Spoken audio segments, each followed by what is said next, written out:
this is an iHeart podcast. Guaranteed human.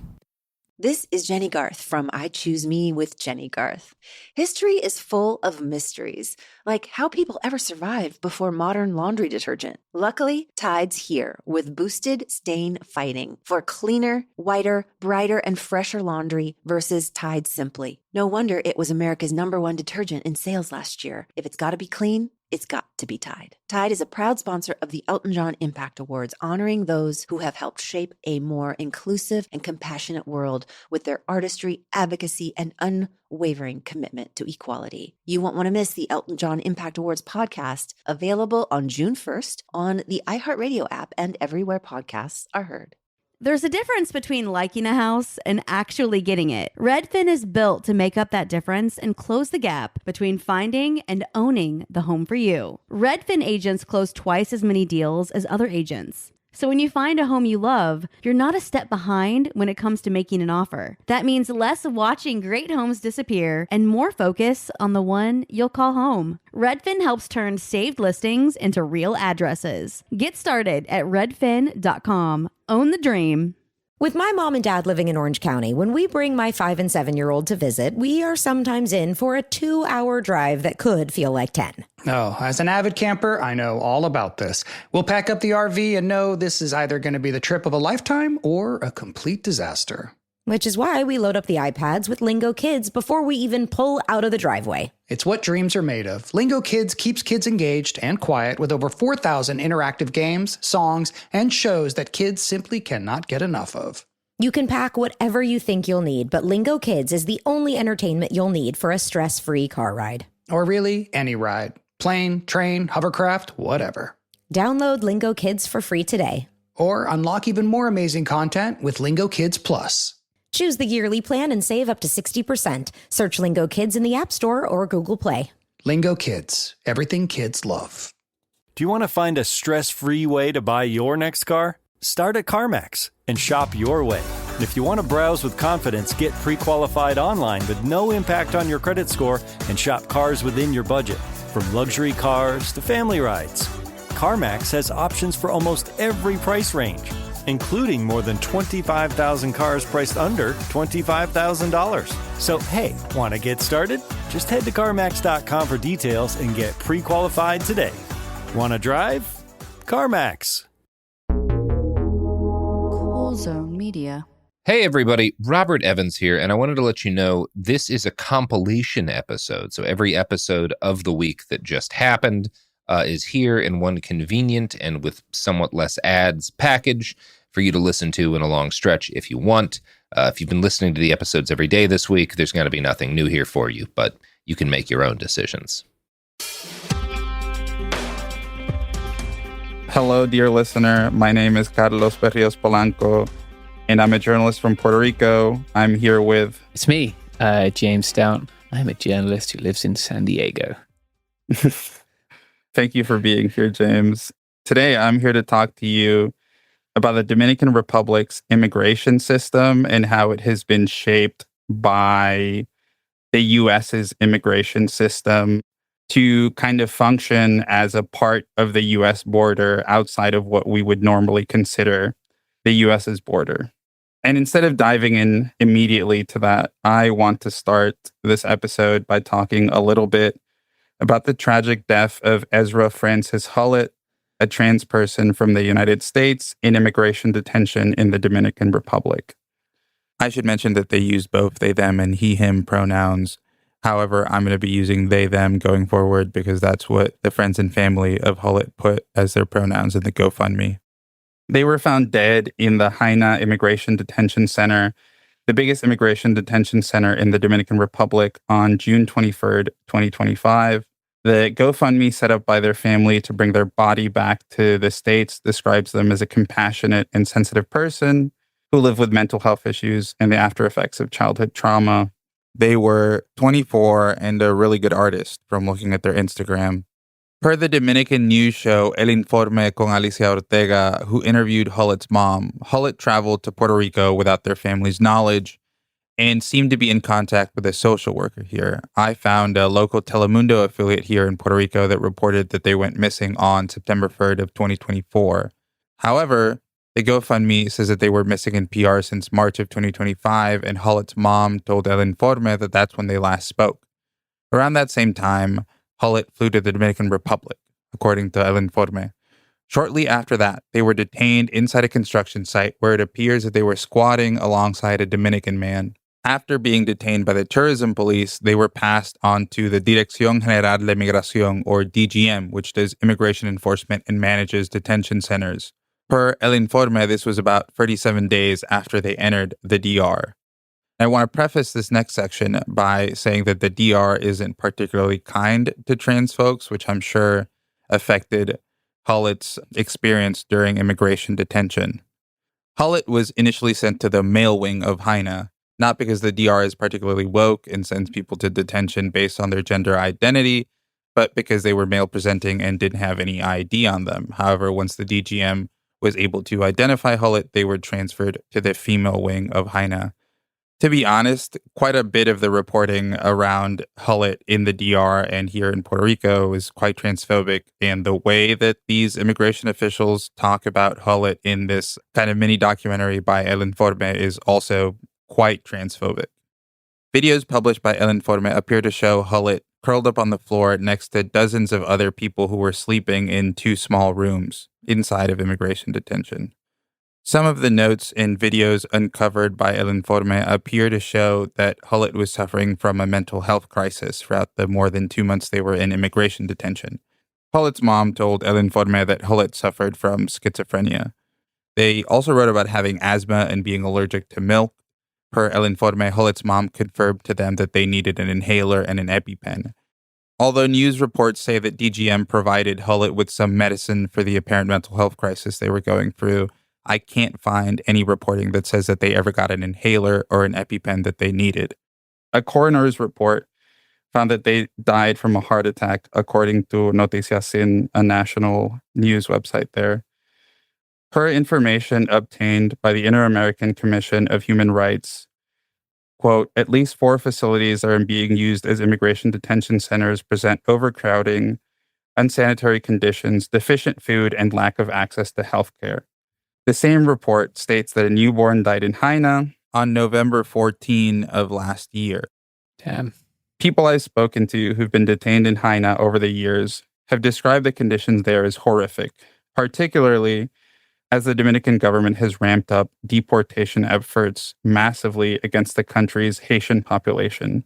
Detention centers are routinely overcrowded, and people have very little access to food or water for days, from what they tell me. Per the people I've spoken to, detainees are sometimes beaten or extorted by guards to be able to call their families to get their documents or for food. And I talk a little bit more about this later on in the episode. But the reason that I started with Hullett's story is twofold. First, because their death was significantly undercovered by English language media. And second, because they died as a direct result of an immigration system that systematically abuses Haitian immigrants and has been historically shaped by the U.S. military and the American border apparatus.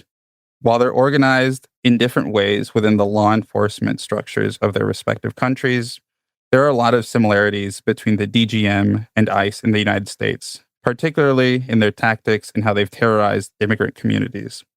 However, before diving into the current immigration situation in the Dominican Republic and how a lot of it has come as a result of collaboration with American immigration enforcement, I want to give some historical context about how, in a very real way, the United States created the Dominican-Haiti border.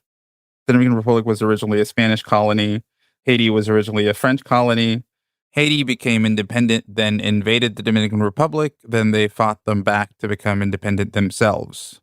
But throughout all of that time, the Dominican-Haiti border was in amorphous space, not the kind of quote-unquote hard border that it is today.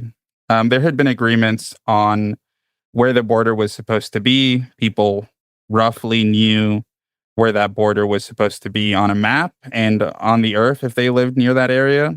However, it was just kind of essentially an imaginary line that ran along the 240 miles of land that make up the border between the two countries. However, in 1905, the U.S. established a customs receivership over the Dominican Republic to force the Caribbean nation to pay its foreign debts and ostensibly protect it from a possible European invasion, which is a classic Monroe Doctrine move, of course. Yeah, many such cases. Yeah. This agreement was officially ratified for a 1907 convention and created the Dominican Border Guard to police the frontier between the two countries and make sure that all duties were collected from commerce and people crossing the border, according to a journal article titled Haitians, Magic and Money, Raza and Society in the Haitian-Dominican Borderlands by Lauren Derby. While these weren't the first border guards, they were essential to turning the borderlands into the border as it exists today, one of the most highly regulated and policed borders in the Western Hemisphere. And I should also say that at some points throughout Dominican history, the military patrolled the border. Per a document from the Marines titled Marines in the Dominican Republic, 1916 to 1924, North Americans were part of the Dominican Frontier Guard that regulated this border. Some would later go on to become part of the Guardia Nacional Dominicana, which was created by the American military government that controlled the DR between 1916 and 1924.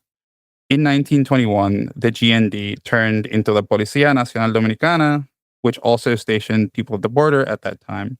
For more context, the American government was occupying Haiti at more or less the same time from 1915 to 1934. This period of American occupation of La Española greatly defined the relationship that both countries would have with each other going forward, as well as both countries' military and law enforcement. The military occupation of the Dominican Republic also led to laws that prevented the entry of workers who weren't white unless they came through official border crossings and paid for temporary residence permits. This is according to the book More Than a Massacre, Racial Violence and Citizenship in the Haitian-Dominican Borderlands by Sabine Cadeu. While there had always been racial prejudice on Hispaniola, this brought even more, leading to Dominican security forces to arrest people on suspicion that they'd broken this law, even if they hadn't. And it was later used to strip Dominicans of their citizenship. It also strengthened the idea of, quote-unquote, Dominicanidad as something closer to being white and European, a sentiment that continues to this day, and in some ways is even stronger now than it was then. What's entering my mind is, I think it was a tweet that said they're coming out with a new version of white that doesn't include you. Like, whiteness as a liminal concept is something that can be hard for people from the US to understand. But yeah, I've heard this directly elucidated to me many times that Dominicanness and blackness are distinct. Absolutely.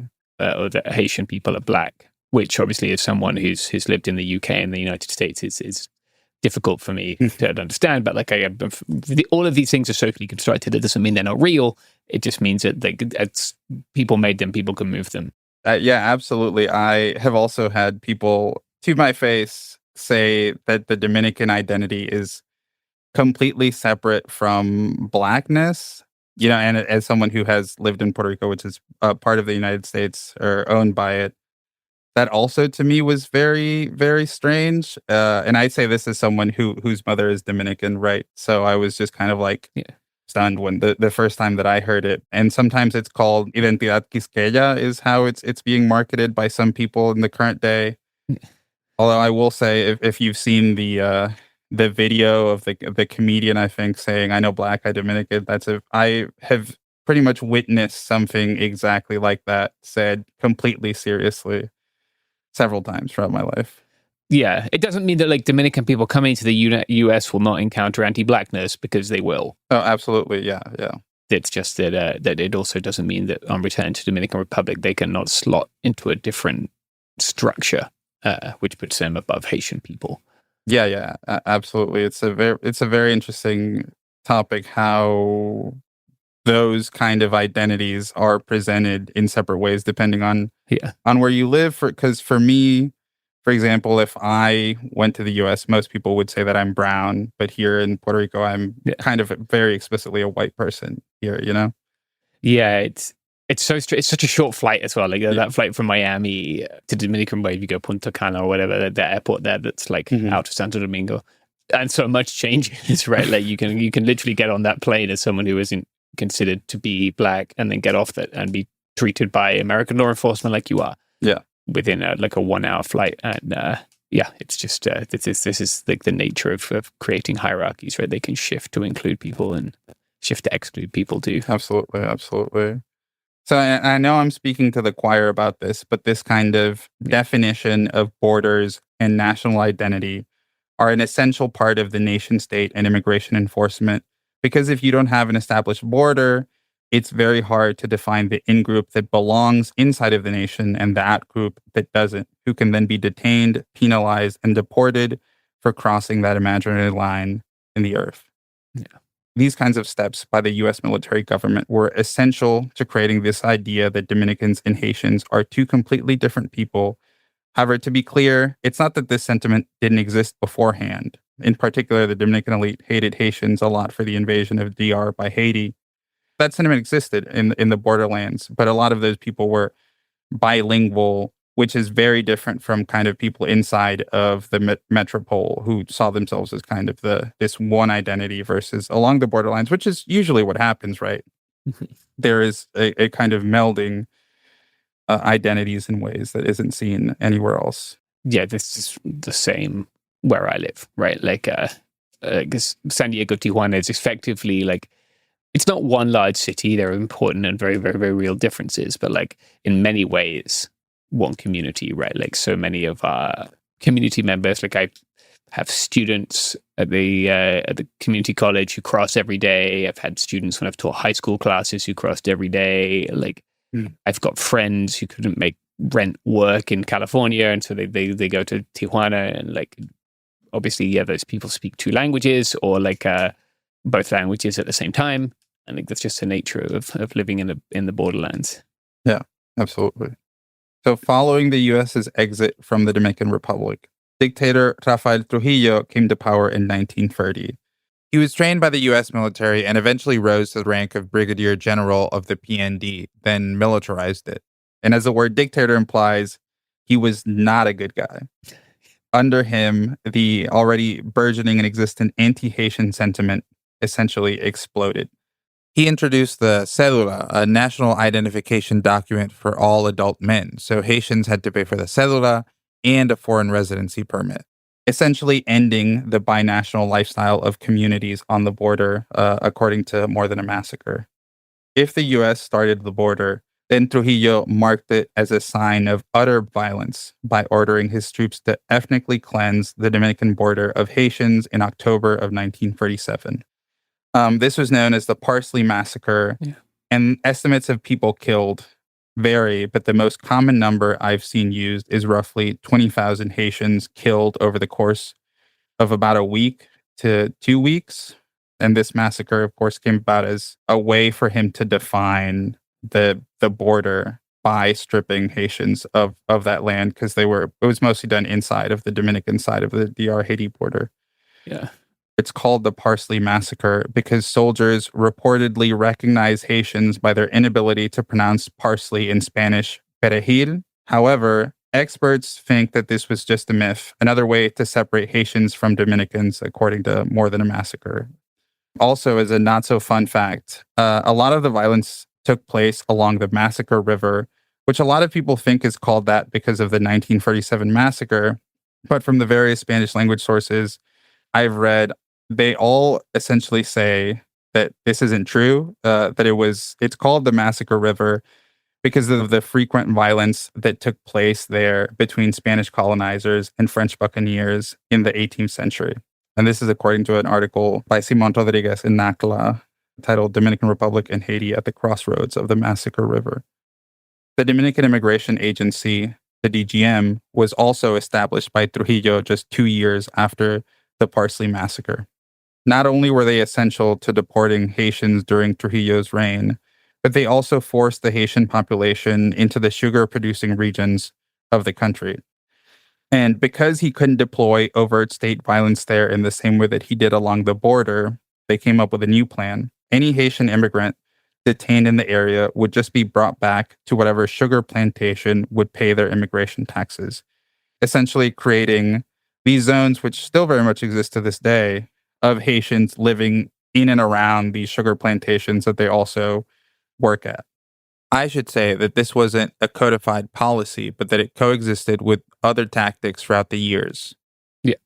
The Trujillo government also instituted a policy that made all Haitians who owned land or businesses to not be able to work outside of the sugar-producing regions, according to a journal article titled A Veil of Legality by Amelia Hinson. I visited some of these sugar plantations in 2023, and many of the Haitians and Dominicans of Haitian descent who live there are descendants of the ones Trujillo pushed into the region. While anti-Haitianism already existed before Trujillo, he cemented it into the political structures of the Dominican Republic to the point that it still continues incredibly strong into the modern day. About 51% of Dominicans believe that immigration harms the country, per a 2024 poll by the polling firm Latino Barometro. Many Haitians come to the Dominican Republic seeking a better life for themselves and their families, much like immigrants in the U.S. And similarly to the U.S., getting a visa or becoming a citizen for them is extremely difficult. This isn't to say that there aren't a lot of Haitian immigrants in the Dominican Republic, and I should also say that they are by far the largest immigrant group in the country, which makes sense because they're next door neighbors. Yeah. The construction and the sugar cutting industry are completely dependent on cheap Haitian labor. The sugar cutting industry is heavily reliant on this labor, a lot of which is done by undocumented immigrants. Many people over the years have called it a quote-unquote modern form of slavery. I've been to these camps, and what they endure for extremely little pay is horrific. I went there at the tail end of 2023, and while there are some places set up by the companies that own those sugar producing regions they're called batallas inside of the sugarcane mazes. Some of the batallas have like houses made out of cement with electricity, and some are completely degraded, made from wood that's rotting, and they have no access to running water. Jesus. Or electricity. There have been over the years attempts by both human rights groups and the companies that own those regions. It wasn't benevolently, is my opinion on it. Yeah. But more because of the pressure that they've received over the years to move these people into somewhat better conditions. Yeah. And thankfully, for some of them, they have. For others, they have not. A lot of the Haitian migration in the last decades has come after the 2010 Haiti earthquake and the 2021 assassination of Haitian President Jovenel Moïse.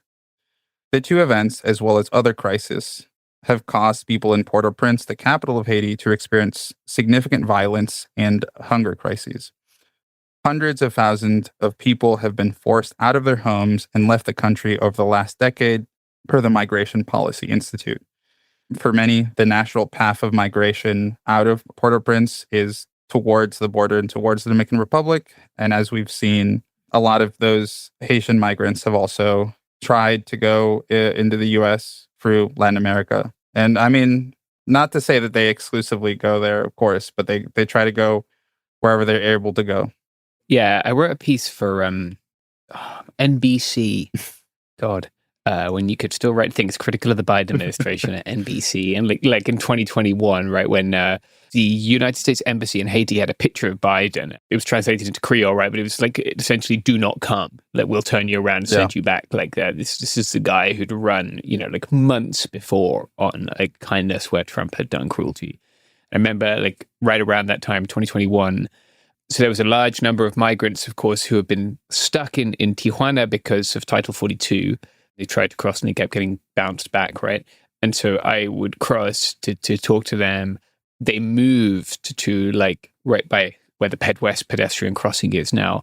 And they were just camping there in the square. Like literally you go over the border bridge that goes over the road, you pop out, your first step on the ground. And the bridge is probably in Mexico at some point, but they're right there. I remember speaking to Haitian folks there about like they had genuinely hoped for a little bit better from the Biden administration, which of course they didn't get. A very common pathway is to Brazil to do underpaid construction work for the Rio Olympics, and then finding yourself without work, without much of a chance at citizenship or permanency deciding to come north. Like that was a very common pathway at the time too.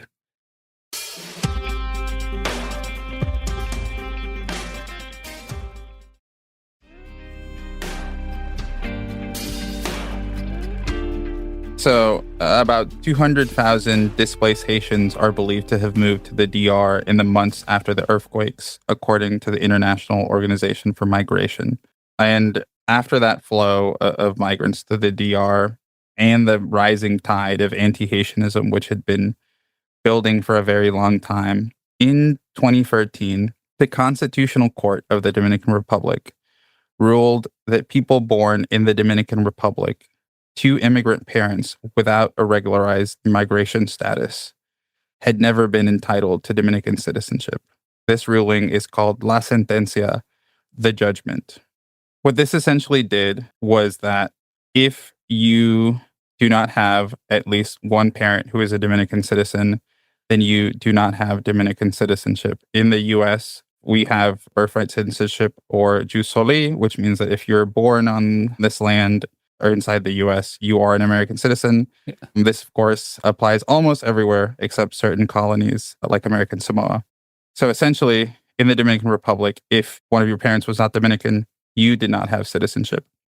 The thing about judicial decisions is that they typically only go forward in time. But what was particularly evil about La Sentencia was that it applied retroactively to 1929. And I want listeners to sit with that for a second.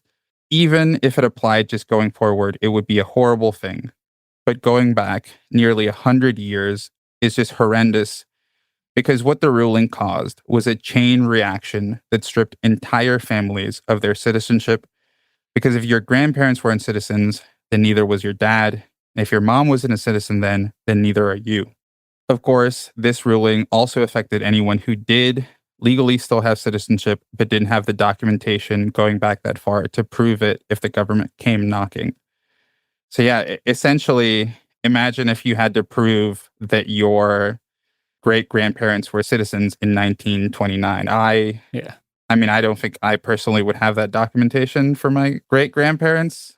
Especially living like in the lower 48 in the US, it's just more likely that one might have documentation of one's like great-grandparents and living in parts of the DR.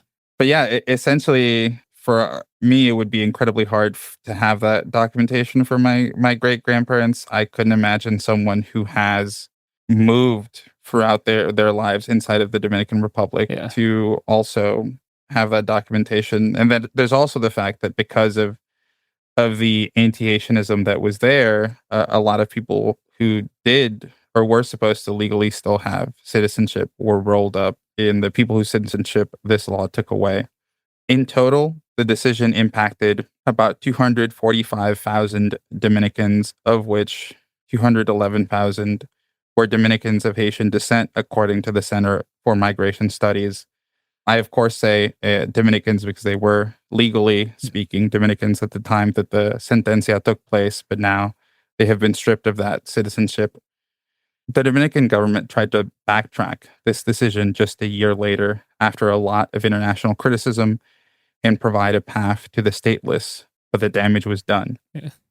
In 2023, it's estimated that as many as 130,000 people remain stateless per CMS. There is no law that provides a path to citizenship for the children of the stateless. So even after this 2014 law that tried to make people back into citizens or provide a pathway to citizenship, if you have a child, that child was not going to have citizenship. Yeah.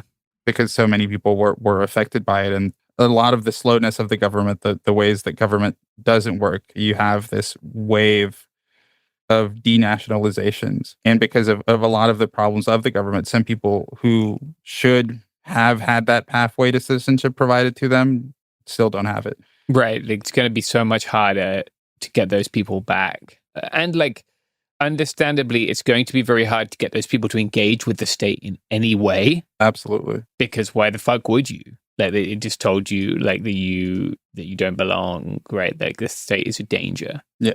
To those people. And of course, not to mention that the anti-Haitian sentiment that the government has, that maybe the government at the top, decided to go back, but that anti-Haitian sentiment is still there from the top down, of course. So, yeah. Yeah, it takes a long time to get over something like what happened under Trujillo, right? Like the massacre, and then the ongoing, like, the state being used as a weapon against you. Like, yeah, people aren't going to just be like, okay, well, this is a benevolent entity now. Let me go chat with them, tell them where I live, and make sure they got all my information up to date. Like, it takes a long time to rebuild that trust.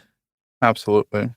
So at the same time that this was happening, the Dominican government created a sprawling immigration enforcement apparatus that has systemically punished Haitians and Dominicans of Haitian descent that they made stateless. These numbers are honestly quite horrifying. In 2025, the DGM registered 379,553 deportations, according to their self-published numbers. Of course, this doesn't necessarily mean 379,553 people were removed from the country because of possible double or triple counting if a person crossed the border more than once and were detained then deported. Mm-hmm. But even if you cut that figure in half or in freeze, that still is a staggering amount of people's lives who have been touched and affected by this deportation apparatus. To give some more recent numbers, in May of 2026, the DGM said that they deported 35,305 migrants, according to their own numbers. And the thing about the Dominican Republic is that essentially every law enforcement agency does immigration enforcement. The great majority of those migrants deported in May were detained by the DGM, the Dirección General de Migración. About 5,800 were detained by the Dominican Army, and about 2,300 by the Specialized Land Border Security Corps, which is known as CESFRONT.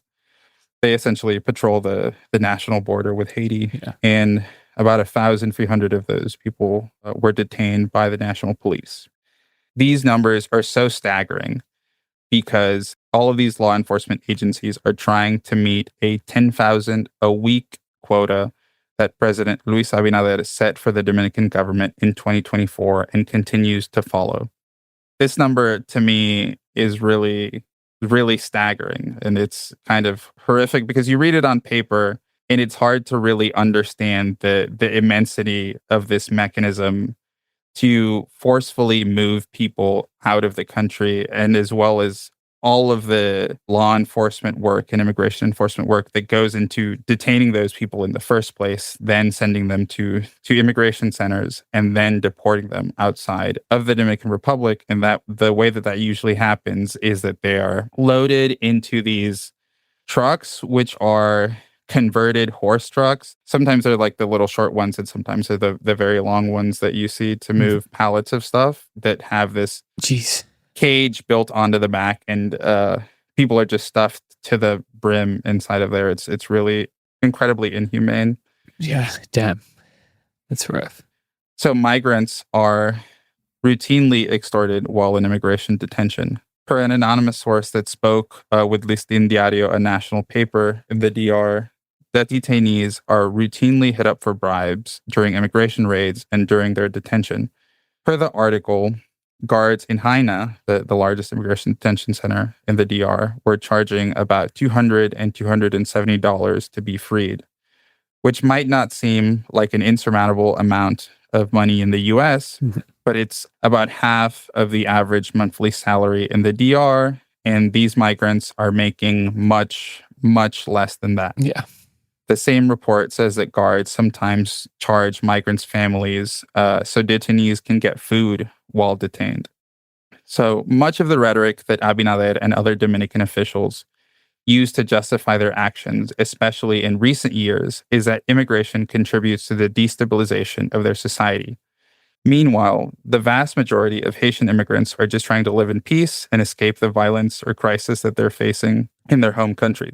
And like I said earlier, a lot of industries in the DR rely on cheap Haitian labor. And I would be remiss to mention that a lot of the people that the Dominican Republic's immigration enforcement are deporting are people that the Dominican Republic made stateless in the first place. So they essentially created this gigantic group of people that they are now deporting, right? It's the way that the nation state operates to kind of push people that it considers undesirable out of that nation's borders. This is like Ben Anderson, right? When he's writing about nations, says no nation can be coterminous with all of humanity. Mm-hmm. And then when we combine the nation with the state, that's when we get, if no nation can be coterminous with all humanity, and the state is policing who and is not part of the nation and expelling those that are not, like that's when we get what we see here, right? And what we see here in the US. Mm-hmm. We talked about this a little bit earlier, but whenever I talk to Haitians or Dominicans of Haitian descent about immigration enforcement in their country, they pretty much tell me the same thing. To the Dominican government, everyone Black is Haitian. And we talked about this and how the conception of Dominicanidad has become separate from the way that they view Haitians as Black. Yeah. Many civil society and human rights organizations have documented how the DGM uses racial profiling as a justification to detain pretty much whoever they want. This got so bad that in 2022, the American State Department issued a travel warning for quote-unquote darker-skinned Americans about the risks of being swept up in the country's immigration crackdown. And to me at the time, having written about that, it's kind of incredible to see an American agency be like, hey, the racism in this country is so bad, you should be on the lookout. Yeah, like you might not want to go. Exactly. Yeah, that's wild. Yeah.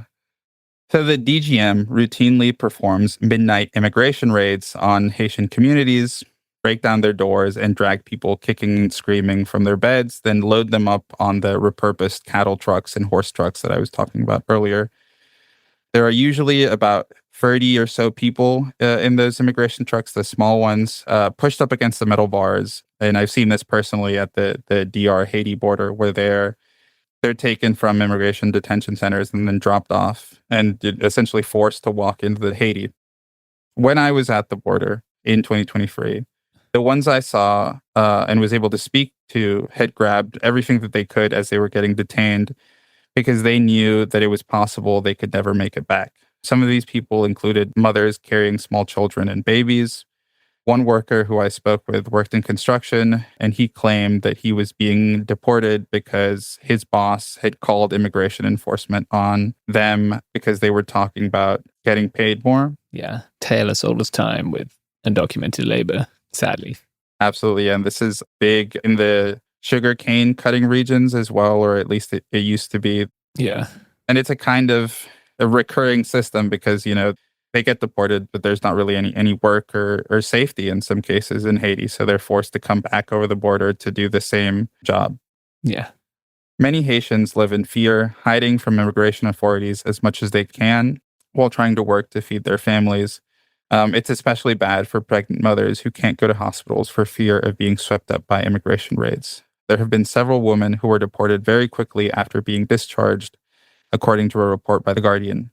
And I've personally seen a pregnant mother with a small child forced across the DR-Haiti border after being dumped there by DGM. Similar to how the American government essentially created the Dominican-Haiti border and shaped its border guard in the early 1900s, they also routinely provide training for several law enforcement agencies who enforce the Dominican immigration laws. For example, agencies from the Dominican Republic routinely receive training from international law enforcement academies, which are international police academies administered by the U.S. State Department, where U.S. law enforcement train police and other law enforcement agencies from other countries. A training schedule from 2024 I found showed that the Dominican Republic participated in 9 sessions throughout the years with agencies like ICE and CBP. However, when it comes to being trained by the U.S., no one beats the Cuerpo Especializado de Seguridad Fronteriza Terrestre, known as CESFRONT, or the Specialized Land Border Security Corps. They are in charge of securing and quote-unquote protecting the Dominican border with Haiti. They are an arm of the military and were created in 2006. That same year, unidentified quote-unquote U.S. experts reported that there were a, quote, series of weaknesses that will lead to all kinds of illicit activities along the border, according to a 2006 article from Dominican Today. Per the same article, the military patrolled the area beforehand, but the study revealed the lack of and bad shape of the Dominican Army's facilities, the lack of training, logistics, weapons, vehicles, garments, as well as low wages and bad nutrition for these soldiers. And I should say that's a quote from the Dominican Today's article. And I wanted to talk a little bit about the border before I explain it later on in more detail. Yeah. But a lot of the border that I've been to between the Dominican Republic and Haiti is along the Massacre River, where part of the Parsley Massacre happened. And you essentially have this very big cement and iron and steel border wall going up that has completely separated this contiguous piece of land where people were once upon a time, over 100 years ago, able to more or less walk between and walk over without much restriction at all. And, the place where they've built the barrier, this was not like what, whenever someone from Puerto Rico, whenever someone talks to me about the U.S. border, I'm imagining the big iron wall throughout the desert. This was not that. This was kind of very lush green mangroves. They used to be one big forest, but now they created a beige strip of land that's now separates that forest that once was one, and then put the border wall there. So a lot of this modern history of collaboration between the U.S. and the DR immigration enforcement is recorded in Todd Miller's Border Patrol Nation and Empire of Borders, both of which I recommend everyone go read. Yeah, Miller is great. Yeah, Miller's books are fantastic. I know we both really enjoy them, but yeah, a real resource for anyone looking to understand the border and its history and like how we got to this situation.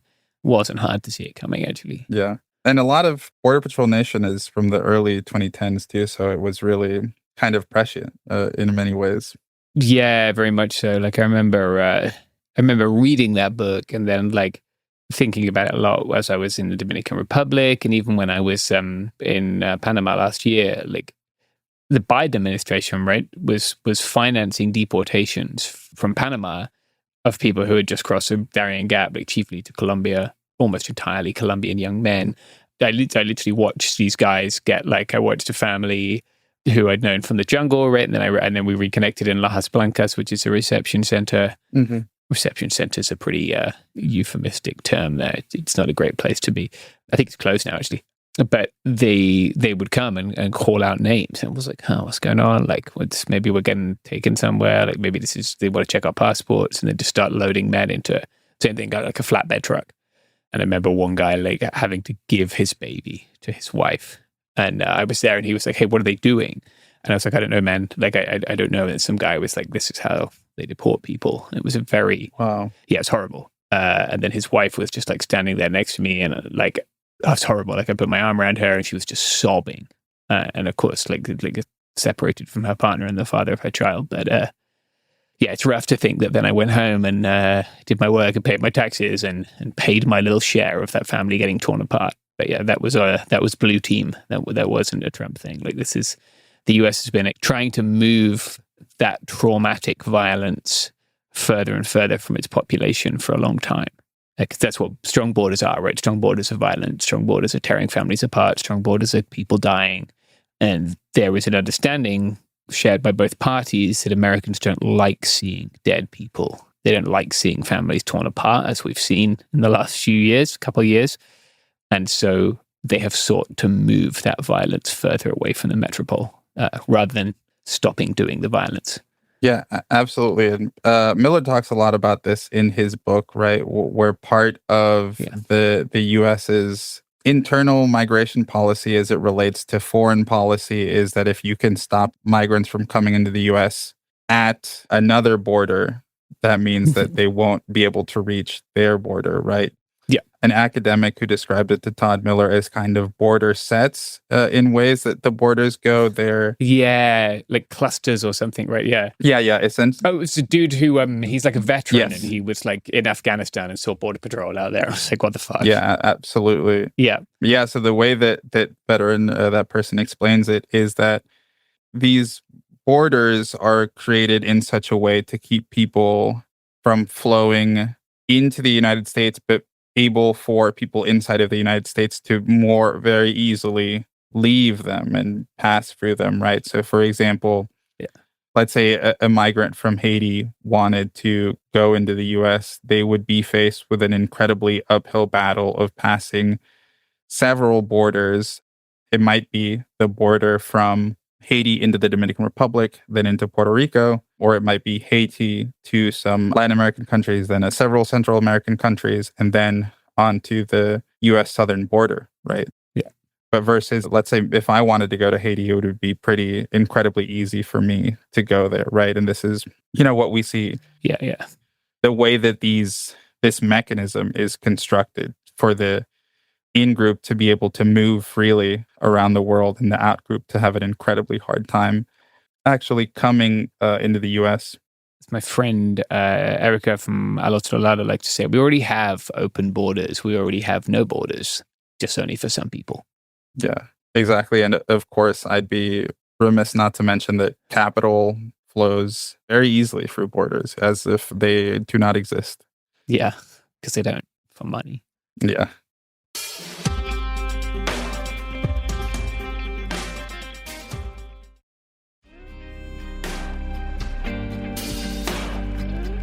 As Miller lays out in Empire of Borders, post 9/11, the U.S. adopted a very strong policy of considering terrorism against American interest, quote, over there, needing to be regarded in the same way as terrorism over here, right? And of course, terrorism, the way that the U.S. government sees it, is probably extremely different from the way that you and I see it, James. Yes. So this ideology essentially pushed the American border everywhere, because everything that the U.S. didn't agree with was a threat to its interest.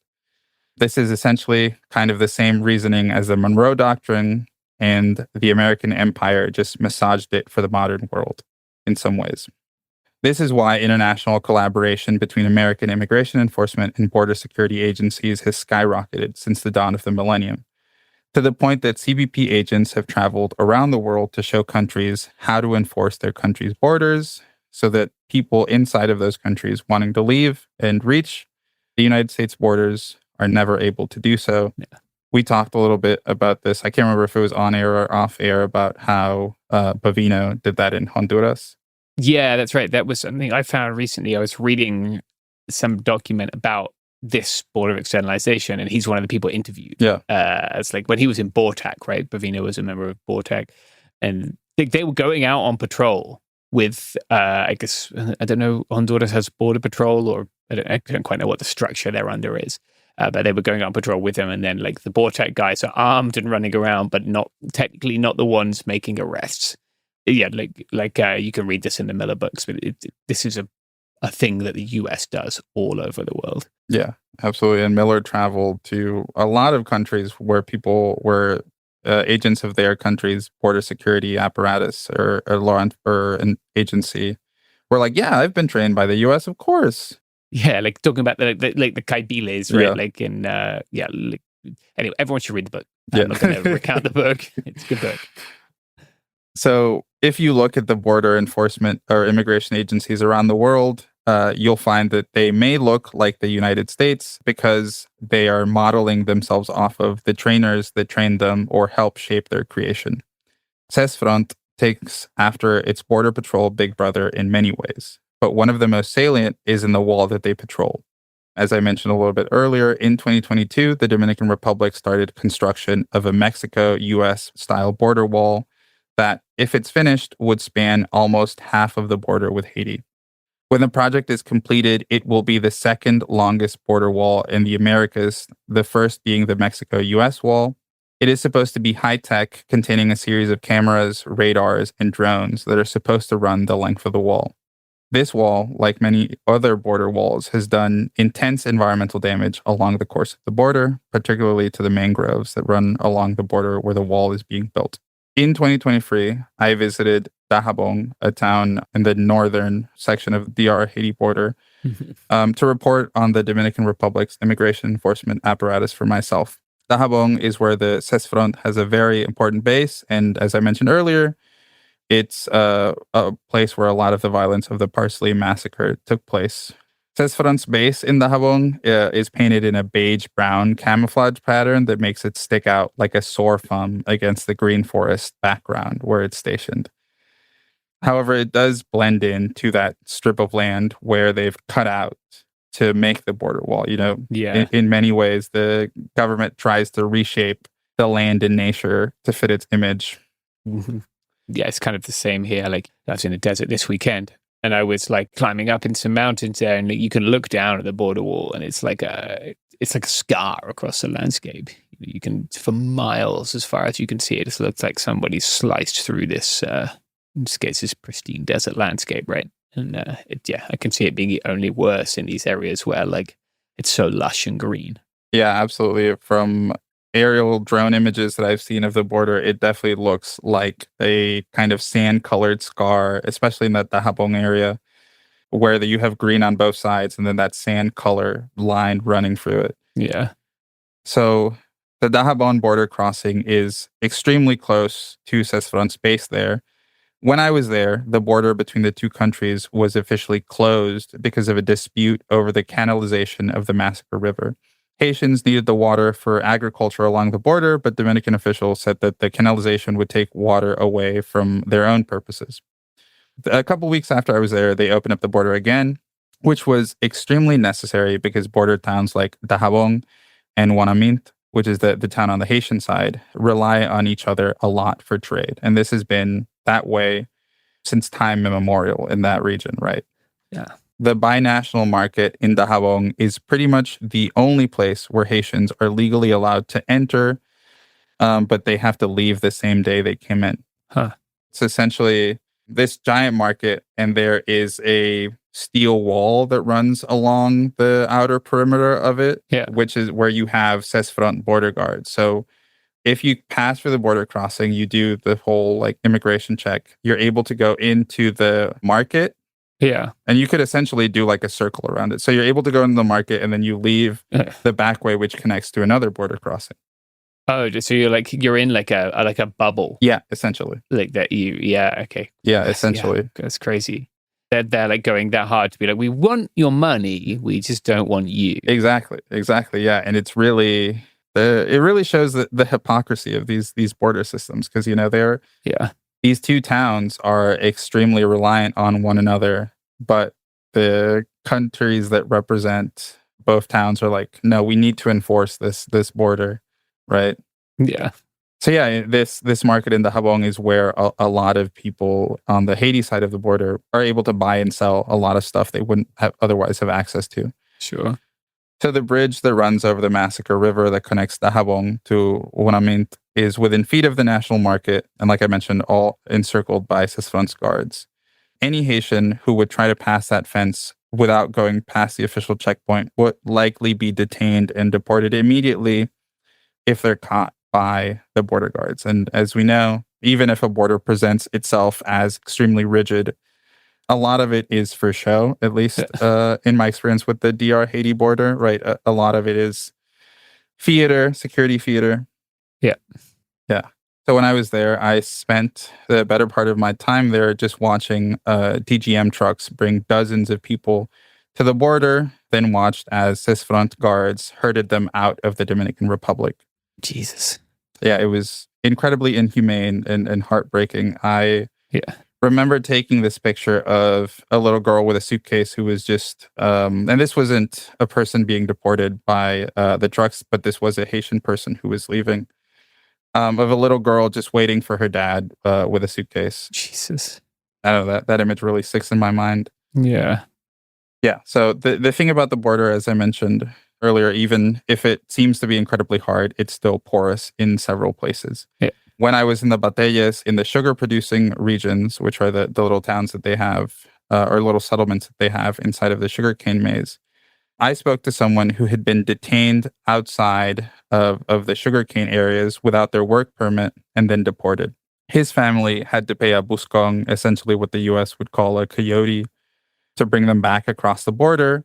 However, this forced him into what's essentially debt bondage to the buscong, because the worker couldn't really pay because of the sugar plantations pay a pittance. So they were essentially in a recursive cycle of some part of my money has to go to the Buscong, and then whatever's left has to go to paying for my family and my needs. And it was never enough, sadly. Yeah. So one of the news videos that I watched as part of research for this was at PBS, like a 7-minute clip, where they talked to a Haitian man as they were being deported along the border. And when they went to talk to the guy's family the next day, the guy who had been deported was there because he crossed the border through the river overnight. And you can hear the astonishment in the narrator's voice, even though that script reading was probably weeks later. And it's just an example of how these borders are more porous than the state wants them to be and wants them to appear to be. Mm-hmm. So I wanted to start finishing off by mentioning that the Dominican government is now actively collaborating with the Trump administration's deportation campaign by agreeing to accept third country deportees from the U.S. under the initiative. Yeah. This agreement, as I hope I've shown throughout the course of this episode, is another action in a long line of collaboration between the DR and the U.S. when it comes to immigration enforcement. Noticeably, the agreement leaves out Haitian nationals, and the U.S. is supposed to provide funding to ensure that these deportees have a quote-unquote adequate conditions per the Global Detention Project, which really remains to be seen if that's the case. But if the conditions in the current immigration detention centers are anything to go by, I'm really not holding out hope that they're adequate conditions. So before I finish the episode, I want to return to Hullet's death in Haina, a facility systematically created with a deep racism towards the Haitian migrants who make up the vast majority of the people detained there. Hullet was killed by a system that the United States helped create and then shaped. The probability that the DGM agents who were at Haina at the time that Hullet died, the probability that they were trained by U.S. officials is not zero. And right now, we're seeing the immigration systems that the U.S. helped train outside of the country boomerang back towards us. What I thought was only a thing in the Dominican Republic, where you have a kind of paramilitary style immigration force raiding everyone in sight and, kind of systematically terrorizing a population, has now become a common reality for millions of people inside of the U.S. Yeah. I hope that we live long enough to see these border walls become ruins. Yeah, me too. I often thought like it would be a good book project, just go look at border walls. Absolutely, yeah. I just don't particularly want to do it because it would fucking suck. That's a human experience. But like if you've lived in the US in the last 20 years, you've paid for border walls and border violence all over the world. And in Europe, to be fair, like the EU does this too, right? If you've lived in the global north, you probably have a hand in the death of migrants just through paying your taxes. Mm-hmm. And that fucking sucks. Like, it shouldn't be that way. Absolutely. Yeah, it's tragic. I want to thank the person who reached out to us to share this story with us as well, because like I wouldn't have been aware of it otherwise. There's so much horrible shit happening in the immigration system that we miss things. Yeah. So thank you for doing that. Absolutely, thank you. Yeah, thank you for sharing that with us. It's a long time. I used to ride my bicycle around the Dominican Republic a lot when I was there, and it was always nice to go out to those areas, like get out of the Santo Domingo and like see how folks live in these rural areas, but then also to be reminded of how two-tiered rural existence was, especially for people like you say, Ken Kane. Like it's a brutal way to make a living too. Like hard, back-breaking work under the hot sun, like a machete, like swinging a machete all day. Like you can fuck yourself up pretty easily. Yeah, they'll do this for like between 10 to 14 hours a day after day. It's just them and sometimes a big hat and some clothes to protect them from the sun and a little bit of water. But it's like back-breaking labor that they're working on. And, historically, there was a movement of Haitian laborers from the Haiti to the DR who would come for the safra, which is the sugarcane cutting season. Yeah. And then they would leave after about 6 months. But as the border hardened, those people had to make a decision whether they stayed in Haiti or stayed in the place where they could get work. And a lot of them decided that they had to stay in the places where they could get work. Yeah. And much the same as it is in the United States, right? Like a lot of seasonal agricultural laborers would have did the same. Of course. Yeah, but it reminded me kind of that guy you think who like popped back the next day over the river reminded me of that Woody Guthrie song where he's talking about the Los Gatos Canyon plane crash and how all those people many of those people had traveled multiple times from their homes in Mexico to the US whenever there was an expense so they couldn't cover with like whatever they could sell from their estancia, right? They would come across and labor, or young people would come across and labor in order to like establish themselves in life. And then go back, and then if they, they had an expense, they had children, whatever, they would come back and labor some more, or some people would just come back and labor for a year, and then one time on the way back, their plane crashed and they all died. Like, it's just so much needless suffering that happens because of borders.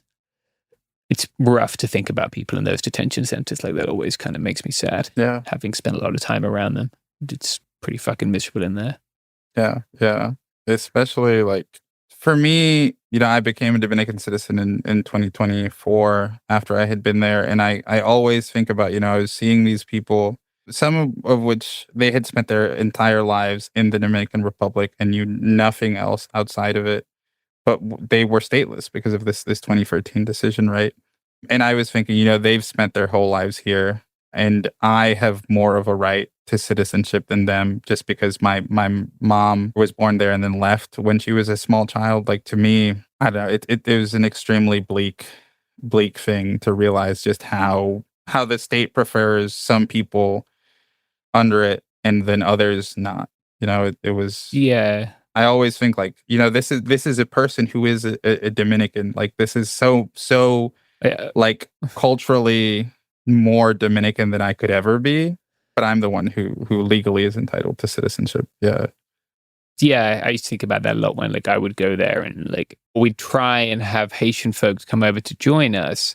At the time I was helping with some diabetes education, a nonprofit diabetes education for folks there, and how much harder it was for the Haitian folks, even if they, in some cases, like they had family who were there, they had spent most of their lives there. Like for them, it was so much harder than it was for me, who like, I'm just a guy from Britain. Like I have no stake in this at all, but I could, no one batted an eyelid when you fly into that airport there and come on through. You don't even need a visa. Yeah. I also think like, and this might be getting too into the weeds, but my great-great-grandparents had to leave Spain because of the monarchy, and they were part of the people who were, or my family falls into part of the people who get citizenship through the Ley de Memoria Histórica. Oh, wow. Okay. Yeah. I've seen so many videos and read so much about migrants trying desperately to reach Europe. And that to me is like, I get to legally become a citizen because some guy that I've never met had to leave Spain. And I'm just like, this is crazy. Like, I wish I could just pass it on to somebody else because they need it. And, some people who've lived there their entire lives deserve it, like much more than I ever could. Right. Yeah, right. It's such a strange lottery that gives you the right to go there, reside there, work there, whatever. And someone who deeply wants to and whose life will be in danger if they weren't able to, who might die trying to, can't have it, and they're very determined to keep it from them. Like, it's such a stupid hierarchy, or however you want to put it, like system. But yeah, unfortunately, it happens all over the world. Like, and it's only getting worse, right? Like, as we're recording this, people in Belfast are fucking attacking people who, specifically, I guess, like I spoke to some people in Belfast today, and they were like, yeah, it's not all of us. It's a small group of loyalists who are very, very racist and have been for a very long time. Yeah. But nonetheless, right, like, I don't know, there's a crime think sticker that I think of a lot that says the border doesn't protect you, it controls you. Mm-hmm. And like, maybe Americans are realizing that now, that Border Patrol are murdering U.S. citizens in U.S. cities. I said this the other day, and we're talking about Gregory Bavino, like, there is no reforming this shit. Like, the nature of what we have done for decades with borders is that it kills people who did nothing wrong. And if we want to like get away from the place we're at now, and this shit needs to be torn down, all of it. The way they're building Border Wall now is very clearly with the understanding that they just need to build as much as possible because no administration will ever tear it down. Absolutely. And that's what they did in the first Trump administration too. They literally skipped the hard parts. I remember being out there in late 2020, even after August, September, October, November, December, and they're like skipping the difficult hilly bits just to put more miles of wall in. Mm-hmm. And like they're building now, they're kind of filling some of those gaps and just building wall in places where we never thought they would because they have unlimited money, and like they're doing it because they were right in 2020, right? Biden didn't tear it down. In fact, he repaired and maintained and continued to build it. Like, we need to really think about rolling this shit back if we ever want to make sure that this can't happen again. Yeah, absolutely. The depths of the mechanism have to be destroyed because, like you said, there's no reforming it. And I specifically use like kind of mechanism or machine to describe it. Yeah. Right? Because even if you think that the only thing it applies to is, immigration enforcement in the US and seeing ICE and CBP, terrorizing the streets, like I hope I've evidenced in the episode, this is a global project. Yeah. They're not only doing immigration enforcement in the US, they're helping and sometimes doing immigration enforcement outside in, if they could, they would probably go to every country on earth and be like, hey, this is how you harden your borders and do immigration enforcement. Yeah. Yeah. It's just it's a part of colonialism and spreading our violence around the world. Well, thank you for sharing that story with us. Where can people find you if they want to read more of your work, follow you online? I'm at Vaquero 2XL, VAQUERO 2XL on all social media. And I'm also actually working on a series of mini documentaries about immigrant communities in Puerto Rico for a local website here called 9 Millones, and I'm an editor at the Latino newsletter where I have been reporting a lot on immigration enforcement here in Puerto Rico. Yeah, thank you, James. Thank you for sharing it with us. We'll look forward to hearing from you again soon.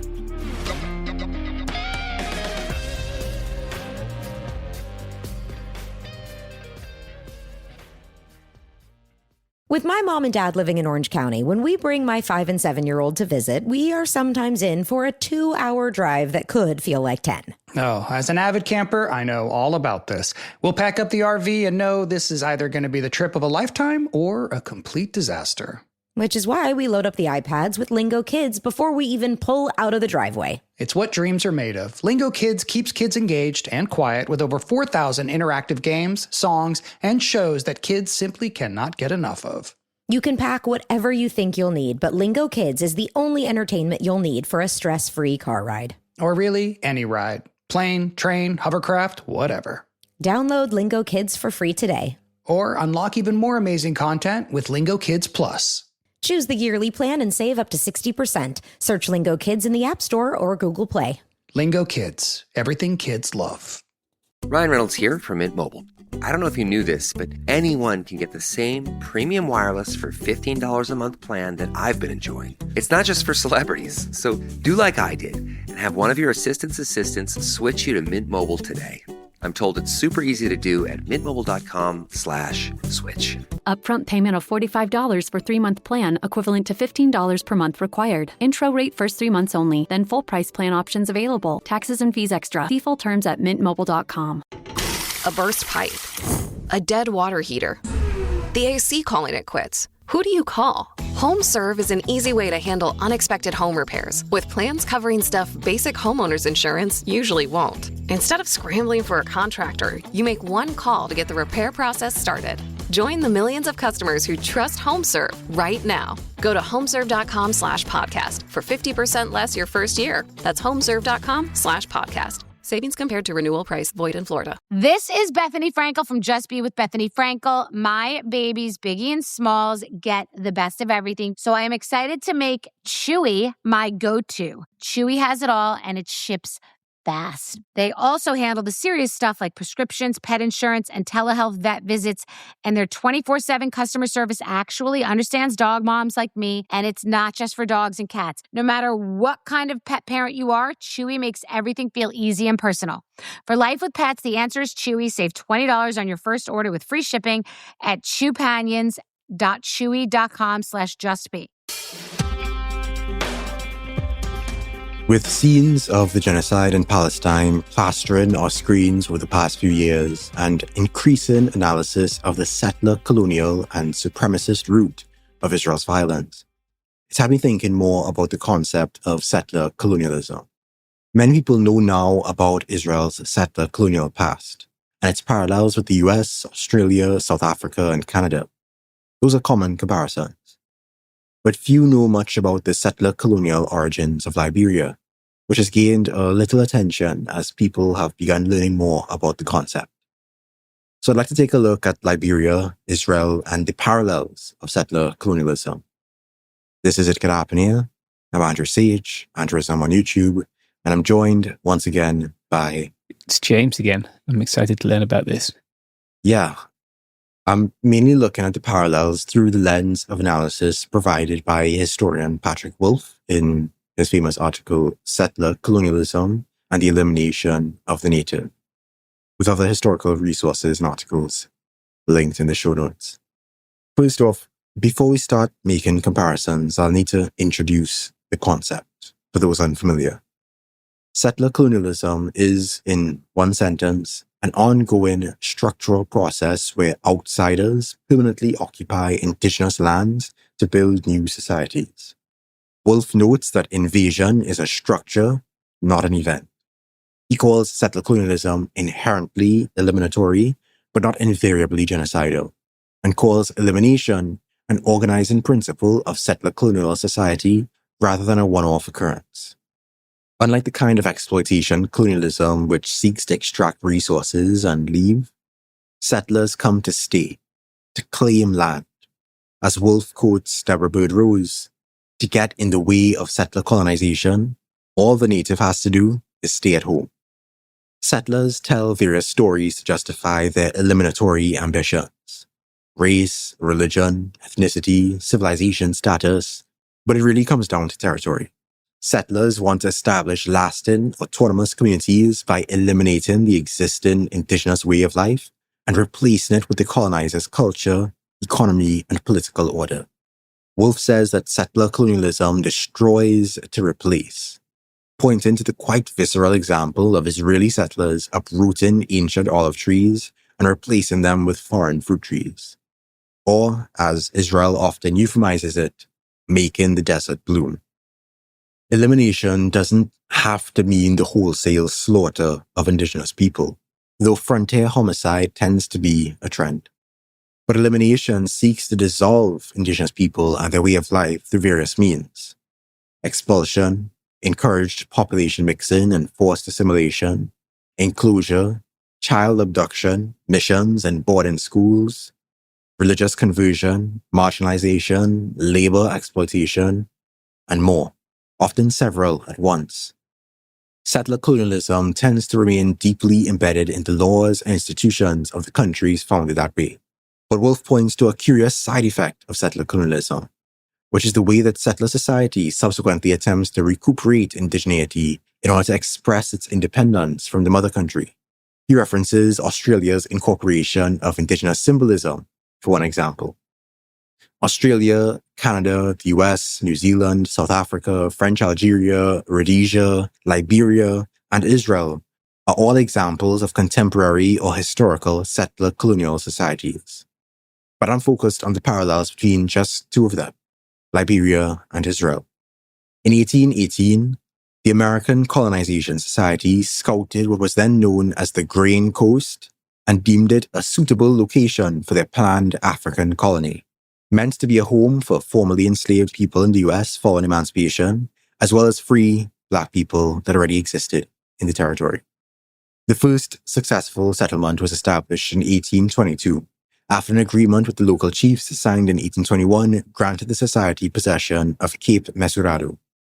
Now, some free Black Americans had advocated return to Africa projects long before the ACS was even founded, so we shouldn't erase the agency in this.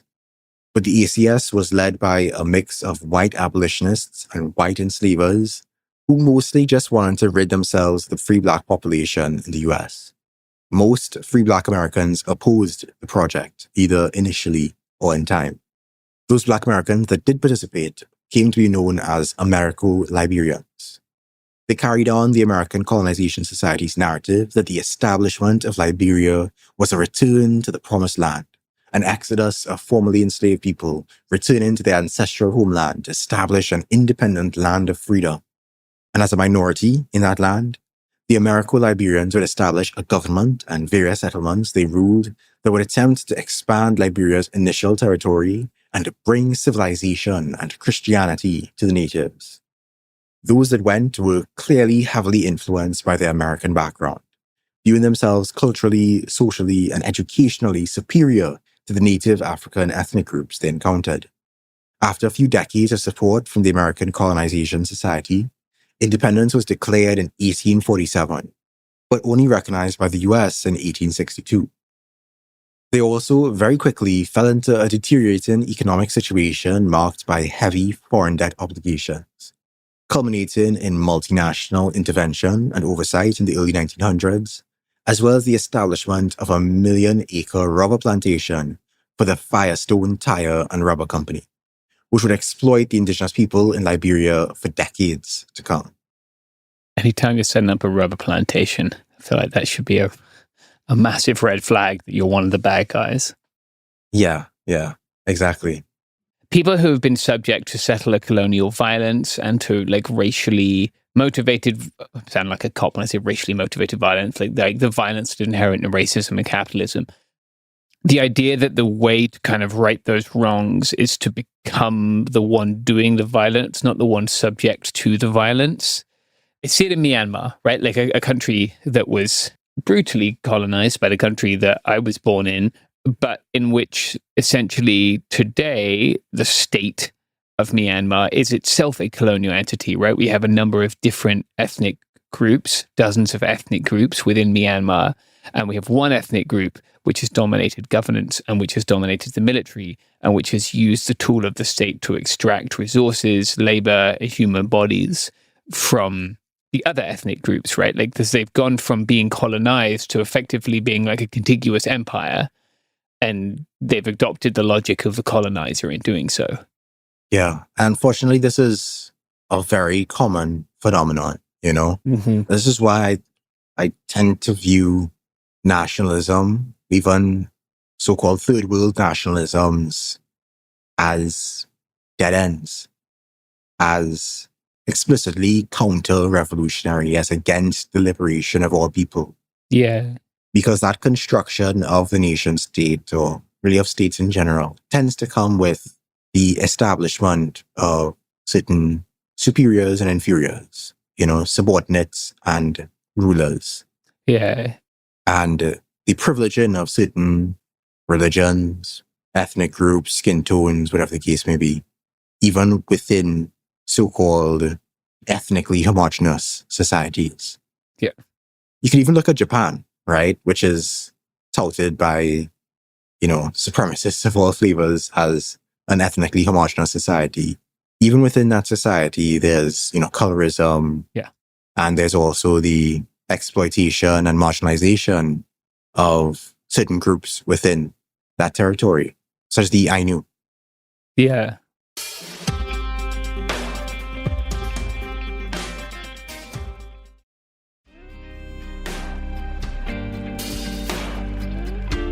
I think a lot about like nationalism. Now, there was a time when there was a movement to try and use nationalism as a positive thing, like the idea of a brotherhood of nations, right? It existed within Catalan anti-fascism in the 1930s. Like, we are a nation which has been suppressed by the state, so we will build a nationalism that doesn't suppress people, right? We saw the same thing with Kurdish people, right? With the Kurdish freedom movement.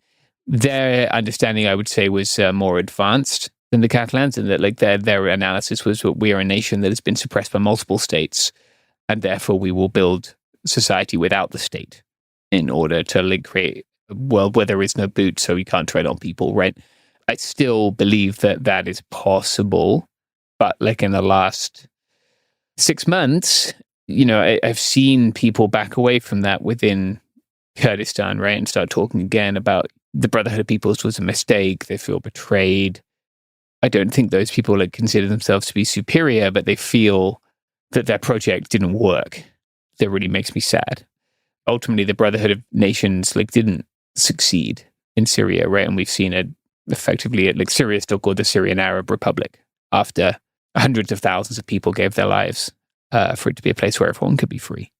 And it really saddens me to see that like I really hoped for something better. This idea of like brotherhood of nations, which acknowledges people's differences but doesn't create a hierarchy. But we haven't made it quite work yet, I guess. And I guess we live in a world, right, where the appeal to nationalism and bigotry and the idea, like specifically in Syria, I think that like Arabs should not be equal to Kurds was appealing. Through making that appeal, this project was able to be sabotaged, I guess. Yeah. I think that while we're still forging different approaches to liberation, trying to figure out what that looks like, we've seen the track record of nationalism, is my point. Yeah. No, I think it's fair. Like it's been used much more as a force for dividing us and making us hate each other than it has been for creating a world where we can all live together alongside each other. Yeah. This is a digression, but in my experience in Trinidad, what I've noticed is that there are efforts to kind of construct, and they have been since the establishment of Trinidad as an independent country, Trinidad and Tobago as an independent country in 1962, first led by Dr. Eric Williams. There were efforts to kind of build this kind of cross-racial, like overarching, like Trinidadian, Trinbagonian identity, which, I mean, I use that term, Trinbago, in some of my work, but Tobago was kind of attached to Trinidad against their will. And even now, there are people who try to push that Trinbago unity, but there are also people who will assert, particularly people from Tobago, who will assert that, yeah, no, we want greater autonomy, we want even independence from Trinidad. And so for maybe certain people unifying purposes, I would use the term, but I try not to give off that impression that I'm using it for a kind of unifying nationalism. Mm-hmm. Because I think with the nationalism of such a young, quote unquote, nation, a nation of nations, of various people from all over the world, mostly brought here against their will. Yeah. There are these competitions, I think, over the proportionality of the representation of different racial, ethnic groups, the competitions over who gets to define what this Trinidadian nation is, what it means to be a Trinidadian, and efforts to kind of balance or imbalance the proportion of representation depending on which government is in power. You know, our current government is very much oriented toward a kind of Indo-Trinidadian Indian focus and have in many ways marginalized all other groups, maligned all other groups, disrespected all other groups within the country to kind of elevate this sense of, or get back for the Indian people in Trinidad. And I don't want to go too much down that road talking about that, but it's just another example to me of the frustration and misdirection that comes with investment in nationalism, which currently holds a monopoly both here and in much of the world on narratives of liberation and anti-colonial resistance.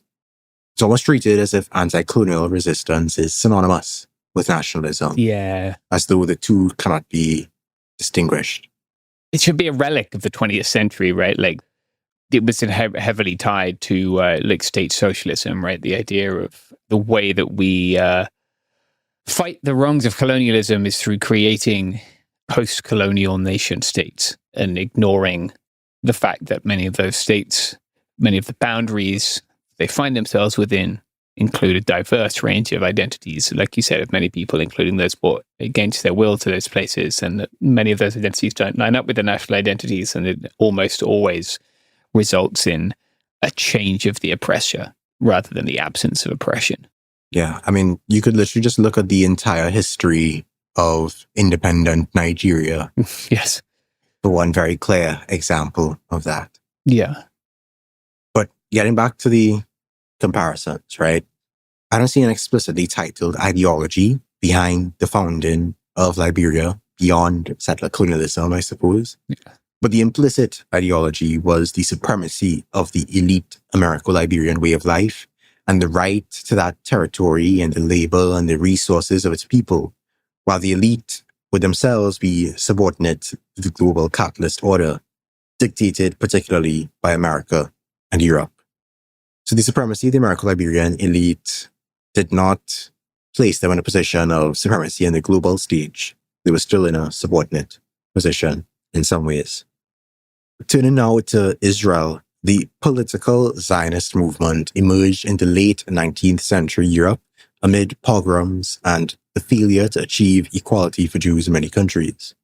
Its most influential early theorist, Theodor Herzl, argued that Jews constituted a nation and that anti-Semitism could not ultimately be solved through integration into European societies. Instead, they required a state of their own. And Palestine was not initially the only territory under consideration. Various proposals included Argentina, Uganda, and other locations before Palestine became firmly established as the movement's focus. Not all Jews agreed with this political Zionist cause. In fact, many Jewish socialists, particularly those associated with the General Jewish Labor Bund, rejected Zionism altogether. They argued that Jews should fight for liberation where they lived, rather than establishing a separate nation state. Nevertheless, the Zionist colonial settlement efforts began and expanded in Palestine through the late 19th and early 20th centuries, aided by wealthy benefactors, land purchases from absentee landlords, and growing immigration.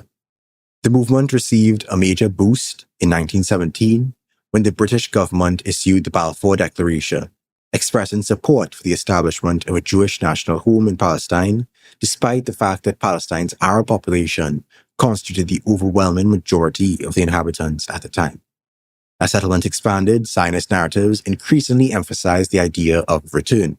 The Jews were not colonizing a foreign land, but returning to an ancestral homeland from which they had been dispersed centuries before.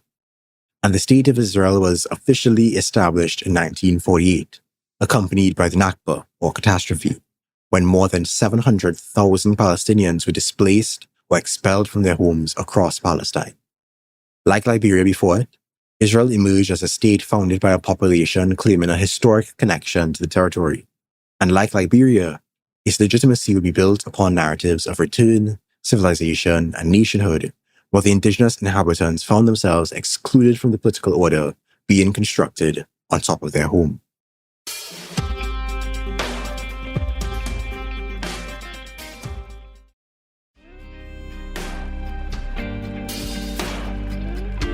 Now, already, these situations aren't exactly one-to-one, but they don't need to be to apply a settler colonial analysis. The key questions for ascertaining settler colonialism are if the settlers established permanent residence, if they claimed political sovereignty, if they dominated indigenous populations, if they created institutions that privileged settlers. Basically, what was the political and social order that emerged after they arrived, and who was elevated and degraded by it? For Liberia, the answer becomes pretty clear once we look at how the new state was organized. Over the course of the 19th century, Americo-Liberian settlements expanded their territory through a mixture of purchases, treaties, coercion, military expeditions, and outright warfare with indigenous peoples, who made up the overwhelming majority of the population, but were largely excluded from political life. For generations, they lacked meaningful representation in government and were treated as subjects to be administered. The settler elite monopolized state institutions and eventually established what was effectively a one-party state under the true Whig Party, which ruled Liberia for over a century. The Liberian state extracted taxes and tribute from indigenous communities, it relied on indigenous labor, and by the early 20th century, international investigations were uncovering systems of forced labor and human trafficking so severe that they generated an international scandal. While the settlers themselves had once been victims of slavery and racial oppression, they recreated similar class and ethnic hierarchies in their state. Liberia, of course, differs from many other settler colonies, but they retained the basic framework of a settler population claiming sovereignty over territory inhabited by indigenous peoples and concentrating political and economic power in its own hands. Now compare this to Israel. From the late 19th century onward, Zionist organizations acquired land through purchases and violence. Following the Nakba, which created one of the largest refugee populations in the modern world, the Palestinians which remained within Israel were subjected to military administration for years, while Palestinians in the occupied territories continued to live under a different legal regime than Israeli settlers. The 1952 Citizenship Law and the 2018 Nation-State Law cemented the Jewish supremacist heart of the Zionist project. And since 1967, settlement expansion in the West Bank has steadily increased, accompanied by land seizures, home demolitions, restrictions on movement, and the fragmentation of Palestinian communities. And Gaza has been an open-air prison where settlers occasionally mow the lawn, aka slaughter the population, since 2007. It's worth noting a major difference between the two cases, which is the demographic element. Americo-Liberians remained a small minority ruling a much larger indigenous population for the entire history of Americo-Liberian-ruled Liberia. Those kind of demographics are more akin to settler societies like South Africa, Rhodesia, and French Algeria, which leaned heavily into the exploitation aspect of colonialism. Israel developed differently, intentionally, to ensure that Jewish people became the demographic majority within its territory. So it's more comparable to settler societies like the US, Canada, and Australia. Such demographics necessarily led to a difference in how indigenous peoples were managed between projects. Liberia's system depended upon indigenous labor, while Israel's project has generally prioritized securing land while minimizing dependence on Palestinian labor. In many periods of Zionist history, Palestinian labor was actively displaced in favor of exclusively Jewish labor. But again, settler colonialism operates according to a logic of elimination. That might often be expulsion and extermination, but it can also mean assimilation, confinement, and whatever else. Again, the settlers want the land, the native becomes an obstacle, and different settler societies develop different methods for dealing with that obstacle. The US had its ethnic cleansings, removals, reservation system, and boarding schools. Australia had frontier wars, stolen generations, and land dispossessions. Canada had assimilation policies like reservation schools. South Africa under white rule couldn't expel the black majority, so they maintained apartheid, controlled reservations, and extracted labor. But again, what matters for defining settler colonialism is that indigenous sovereignty is displaced and settler control over the land is secured. Of course, indigenous people in all cases do not take this abuse lying down. From the very beginning of Liberian settlement, indigenous peoples resisted.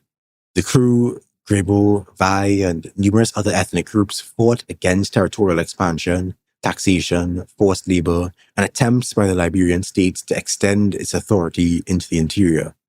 And despite generations of Americo-Liberian dominance, indigenous resistance never entirely disappeared. Eventually, the political order that had governed Liberia for over a century began to crack. Economic crisis, corruption, and growing resentment towards settler domination culminated in a military coup in 1980, led by Samuel Doe, overthrowing the government of President William Tolbert and ending more than a century of uninterrupted Americo-Liberian political dominance.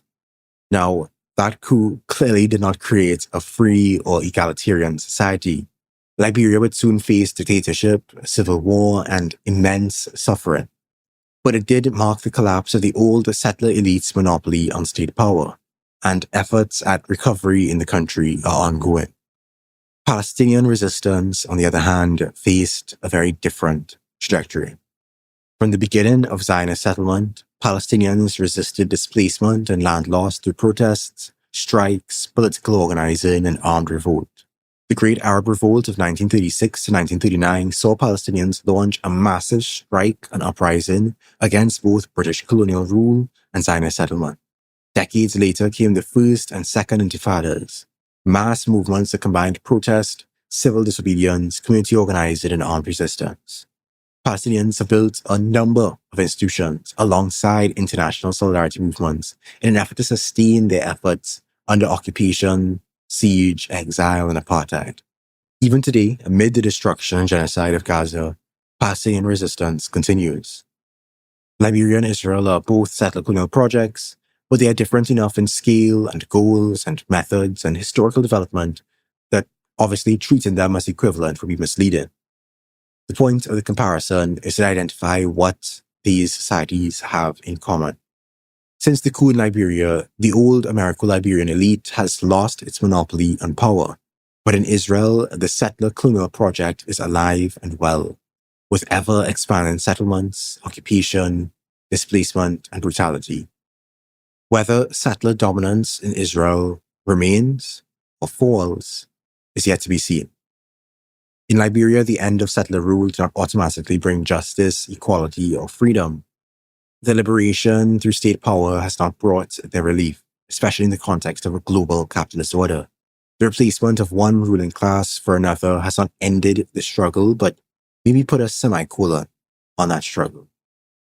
I believe the aim of decolonization must be not merely the fight against the people at the helm of the system, but the very helm of the system itself, dismantling the structures that make domination possible in the first place. For Palestine and for all peoples struggling against oppression, ending settler colonialism is only the beginning in the pursuit of liberation. And that's all I have for today. All power to all the people. Peace.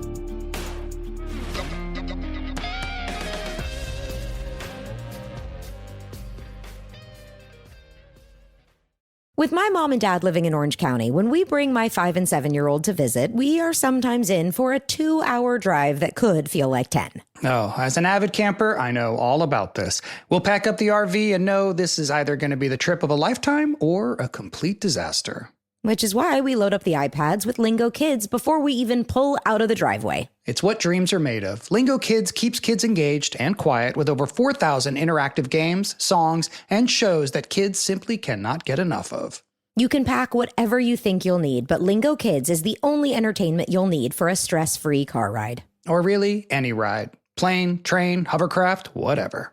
Download Lingo Kids for free today. Or unlock even more amazing content with Lingo Kids Plus.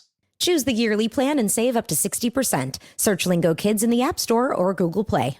Lingo Kids. Everything kids love. Ryan Reynolds here from Mint Mobile.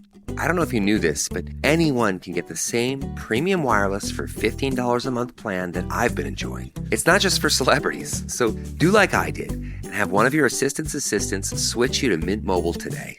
I'm told it's super easy to do at mintmobile.com/switch. Upfront payment of $45 for 3-month plan, equivalent to $15 per month required. Intro rate first 3 months only, then full price plan options available. Taxes and fees extra. See full terms at mintmobile.com. This is Bethany Frankel from Just Be with Bethany Frankel. My babies, Biggie and Smalls, get the best of everything. So I am excited to make Chewy my go-to. Chewy has it all and it ships fast. They also handle the serious stuff like prescriptions, pet insurance, and telehealth vet visits. And their 24/7 customer service actually understands dog moms like me. And it's not just for dogs and cats. No matter what kind of pet parent you are, Chewy makes everything feel easy and personal.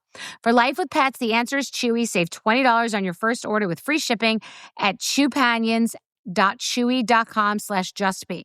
Hello, beautiful. I'm Amy Eric, founder of Madison Reed, a hair color company I named after my daughter. Forget everything you know about hair color. The mess, the smell, the hassle, the damage. We're female-founded and female-led. We've transformed the hair color experience with ingredients that care for your hair and award-winning color on your terms, at home or at our hair color bars. The future of hair color is here at Madison Reed.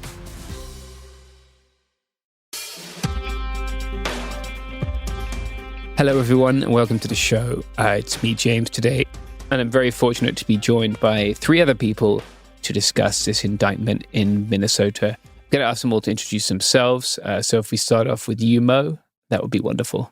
Sure. Good afternoon. I'm Maura Meltzer-Cohen. I'm an attorney, abolitionist, and educator. I primarily represent people arrested in the course of justice struggles, and I do a lot of popular legal education. I also teach at CUNY School of Law. Wonderful. Thank you. Olive, if you'd like to go next. Hi, I'm Olive. I'm a legal worker, a movement legal worker based in Minneapolis, and I also make Outlaw, so you might have heard my voice on here before. Thank you. Magpie. Hi, I'm Margaret. I am sometimes on this show. You probably hear me on Sundays with Clozo Media Book Club. And like you all, I woke up to a lot of messages this morning being like, oh, fuck. Things are happening in Minneapolis. People are being raided. As always, we started off with some false information or some like early rumors. But right away, people were like, there's a bunch of people who are getting arrested. And people started sharing that we were about to see a press conference by the federal government. And they were going to be like, we've caught those terrible Antifa terrorists.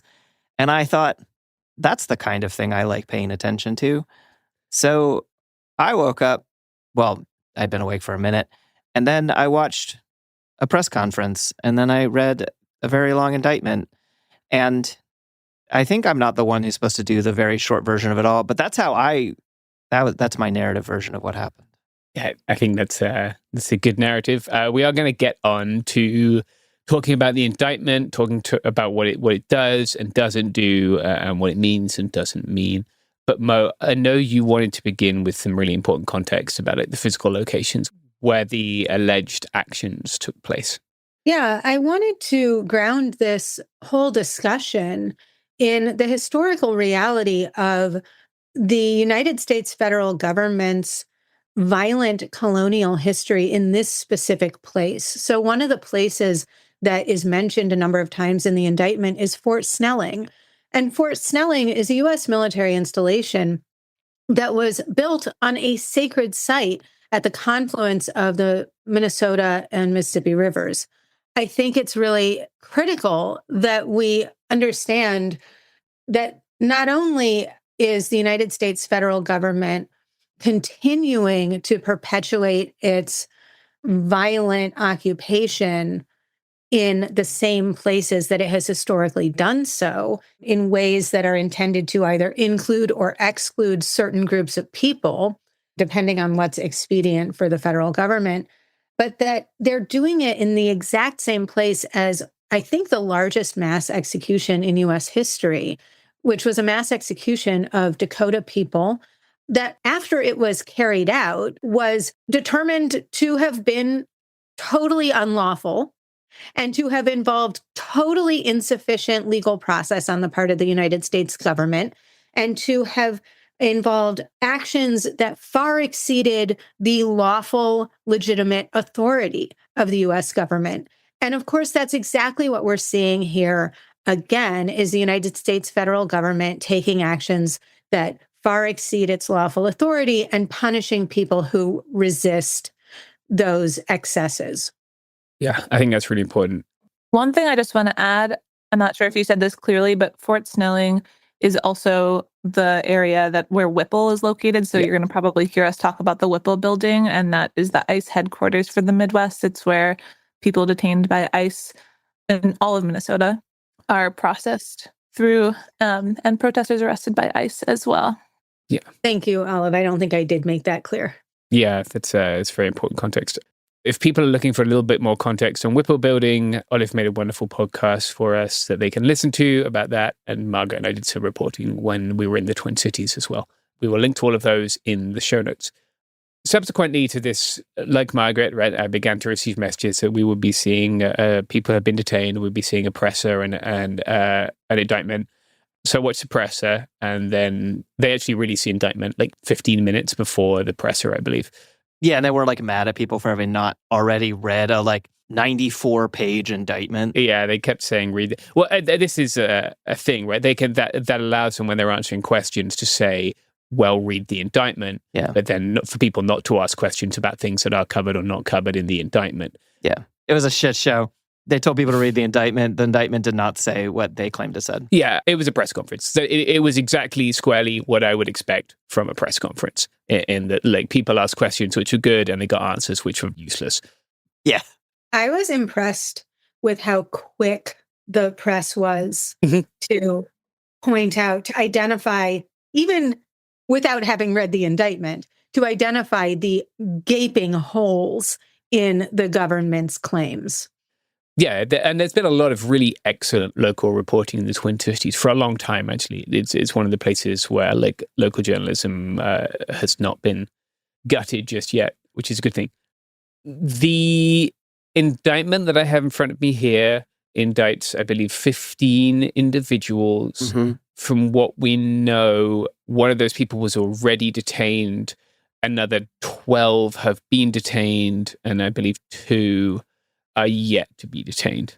As of recording. I think we're down to 1 is yet to be detained. Okay, we're down to 1, yeah. And that they suggested in the presser that those people are maybe negotiating surrender. Yeah, and at the time we are recording, there is a big gathering outside the federal court, which is being attacked by feds of some description. I'm not quite sure, maybe FPS, pepper spraying people. We saw them throwing some kind of less lethal grenades, but like something that people who live in the Twin Cities will have become very familiar with at this point, right? Which is this kind of state violence. Yes, as Mo has pointed out in the chat, these people are being pepper sprayed for attending court proceedings, which are public. In the indictment, the district attorney, I guess, outlines that these people were members of a group called DAM, Direct Action Minnesota, previously known as Twin Cities Direct Action. There are a number of other groups and acronyms here that I don't think is hugely important, that they are alleging that they were part of a group that conspired to, among other things, disrupt and obstruct federal agents to, I'm going to quote here, the purposes of the conspiracy include the following: preventing the enforcement of federal immigration law by force, intimidation, and threats, opposing the authority of the United States government, preventing, hindering, or delaying by force the execution of the laws governing the identification, detention, and removal of non-citizens, to include the Immigration and Nationality Act, and preventing, impeding, and interfering federal law enforcement from discharging their duties, including enforcement of federal immigration law by force, intimidation, and threats. They then go on to detail a great number of messages from a number of signal chats. They specifically identify them as signal chats, and a large number of the messages pertain to a protest held at the Whipple Federal Building on the 23rd of January. That's a protest that Margaret and I covered, and you will have heard our coverage of it before, or you can go back and listen to it. The specific allegations here are that the accused people conspired to create a soft, quote-unquote, and hard, quote-unquote, barricade. The soft barricade took the form of a shield wall that Margaret and I reported on at the time. The hard barricade, they're alleging, was a number of trailers that they're alleging the accused people attempted to flip over in order to prevent feds accessing Whipple. From my skim read of the indictment so far, it looks like the actual actions that the conspiracy charge focuses on largely about the planning and carrying out of 2 blockade actions at the Whipple building on January 23rd and March 1st, and then the participation in the coordination of commuting or ice watching by car and general ice watch activities after the occupation drawdown from March to June. And the conspiracy charge and the evidence that goes to those 2 things takes up most of the 94-page indictment. Yeah. And then as we get to the very, very end, somebody is accused of kicking a government vehicle, and somebody else is accused of getting in a road traffic accident with a government vehicle, which, Margaret, I know you'd read that before, but it's being alleged that they were deliberately using their vehicle as a weapon, right? Yeah, the indictment doesn't say that it was a car accident. The indictment implies that it caused physical contact, and we don't know whether that was physical contact with a vehicle or the officer themselves. Got it. In the entire indictment, there are very few things that the average person reading this indictment would be like, oh, that sounds like a crime. And one of those is kicking a police car, and one of those is using a vehicle as a dangerous weapon to make, quote, physical contact and inflict bodily injury. And that is number 276 out of 276, not counts, but like claims made in this document. So they are clearly spending the overwhelming majority talking about other things. Gives it claims, Mo. Is that a reasonable way to refer to them? They said allegations. Allegations. There you go. Yes. So there's 276 allegations, and the vast majority are the kind of things that the average person reading a thing would say, that sounds like the most free speech thing I've ever read. Not just one of the allegations is that one defendant made a video calling for people to come armed. During the press conference, they actually did a good job, though the reporters were like, cool, is there any evidence that that person or anyone that they spoke to actually came armed? And they were like, we're not answering that. Yeah. Which is more or less what they said to everything. But overall, we are talking about a document that describes how to organize any protest. Yeah. How to organize any protest. It talks about how do we organize our signal groups so that we can communicate more clearly with each other? How do we know that the people in our group are who they say they are? And it's the kind of thing that protest organizers have been doing in this country for at least several decades. It's just what I can speak to personally. Mm-hmm. And it is being framed, not in a different way. They've done this kind of thing before, but it is in this current real bad context where everything gets real intense. The point that you're making, Margaret, is very important because a lot of people will look at this and be like, this is standard First Amendment shit.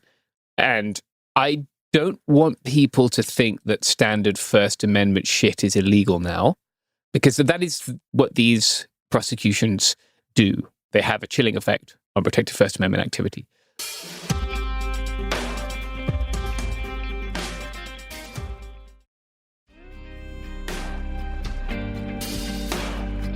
So, Mo, I know you enjoy the First Amendment. Would you like to explain to us exactly what conspiracy is and what's going on here with these charges of conspiracy? I do. I am a First Amendment enjoyer.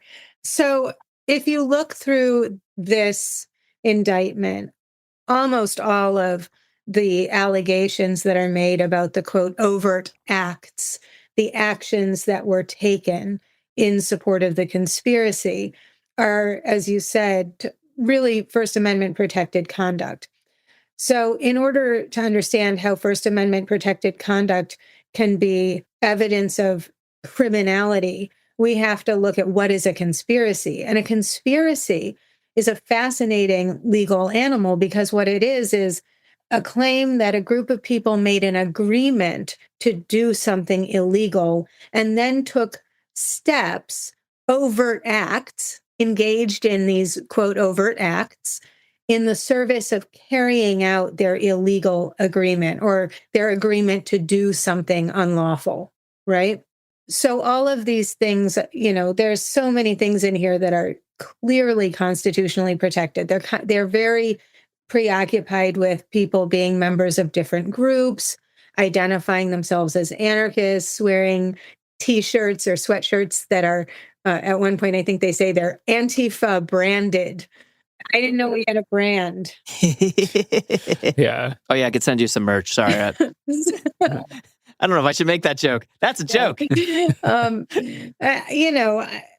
There are all these things, people having conversations, people using rhetoric, and all of these things are clearly First Amendment protected. And then there are people talking about the Second Amendment, which of course is also a constitutional amendment. Yeah. And, all kinds of, interesting evidence where they talk about people following or identifying ICE agents or vehicles driven by ICE agents. Well, we have a First Amendment right to observe law enforcement in the public discharge of their duties. Looking at an ICE agent or taking notes on what they're doing is actually, it's not only not unlawful, it's clearly First Amendment protected conduct, right? These people are doing legal observation. And so what is the thing that's allegedly removing the First Amendment protection from these behaviors is this claim that all of these things are being done in the service of this larger agreement to do something illegal. What is the illegal thing? Interfering with the discharge of ICE, I guess I'll say duties for a given value of duties. There's a lot of air quotes happening for people who can't see. Sorry, I remember that this is not actually a visual medium. Yeah, thank God. I will verbalize this for the record. So the thing about conspiracy that makes it so attractive is that, it makes it possible for prosecutors to criminalize garden variety, lawful and even constitutionally protected behavior, and whole communities of people who are engaged in those behaviors by making the claim that all of those things and all of those associations and all of those beliefs and all of those otherwise protected activities are in the service of a larger agreement to do something illegal. Now, of course, they're not addressing the fact that people are organizing themselves to prevent ICE from doing things that we know are very much not lawful, right? Like detaining people who are citizens, detaining, among others, indigenous people. Yeah. Right? Yeah. Punching through people's windshields and pulling them out of vehicles. Like, I don't know, murdering two people. And that's not being dealt with in this at all, right? The idea that Minneapolis is organizing itself to prevent this massive, unlawful occupation that, true to form, exceeds the lawful authority of these agencies. To your point on Minneapolis organizing itself, it's worth noting that every single one of these indicted people is from the Twin Cities. And they repeatedly said in the press conference and the indictment that these people tried to hijack peaceful or First Amendment protests. But as they admitted in the press, that every single one of these people was from that community. I would actually like to point something out about that specifically. One of the things that's happening in this indictment is that the prosecutors have framed it as these bad protesters are trying to use as cover the actions of legitimate peaceful protesters.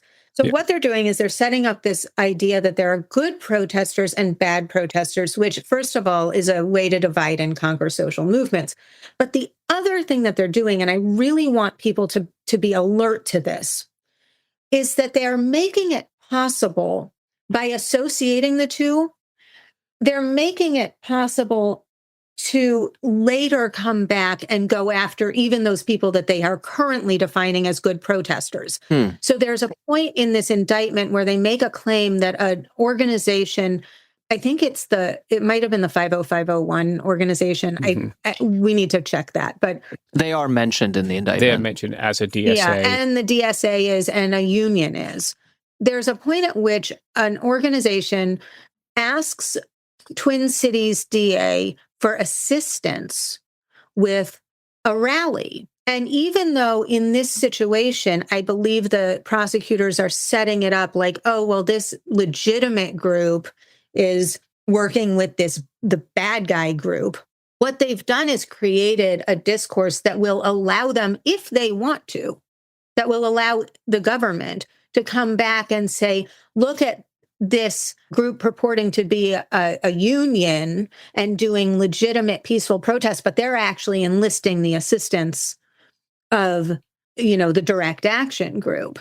So on the one hand, I think the indictment is playing right into this good protester, bad protester narrative, which, to be clear, it doesn't matter if you are protesting in the air quotes right way, you will still be subject to police violence, right? The function of this sort of nonviolent protest is that it exposes how unwarranted police violence is, not that police are not violent toward you if you are protesting the quote right way. Yeah, Margaret and I were there very clearly identified as press on the 23rd of January at the Whipple building, and that did not stop us being exposed to police violence. We saw people approaching the cops to ask what they were supposed to do and get arrested. Yeah. We saw a cameraman from Italy get pepper sprayed in the face. Yeah, that was what I was thinking of. Yeah, and actually, Mo, I really like this point because I actually don't think that the good protester, bad protester split is going to work in the popular conversation in this particular case as effectively as it usually does. And that's part of why ICE is so scared as relates to Minneapolis, is because there is such obviously I'm sure there's divisions, right? But overall, there's such a unity around like the thing that is happening is far more important than our differences that like, I think they're not going to successfully split people in the general discourse. They'll do it a little bit, right? But they're not going to have nearly the traction they usually do. So I actually think that this point that you bring up is so vital, except, of course, for the fact that there's no time in history when anyone has ever come for one person in the morning and then a different person at night. I can't think of any examples of that. Right. That's sarcasm That's my concern. And that's really the thing I want to highlight here is that even though they're sort of claiming, oh, this group is legitimate, this group is not legitimate, they've done this in a manner that's certainly setting them up to come for DSA later, to come for the extreme liberal groups and behave as though those liberal groups who are, of course, protesting in the quote right way are actually engaged in violent, militant, revolutionary action. Right. I think the veil on this has already kind of dropped here in the Twin Cities, just how people have been charged with the church protesters facing these FACE Act charges, super serious federal charges, and so many people facing federal 18 U.S.C. 111 charges, most of which have already been dropped or those cases closed. And the way that we've seen people show up in solidarity has been so cool. Just like your average liberal mom is like, drop all the charges. There does feel like this sense of solidarity among people for being brave and trying to get out there and support their neighbors.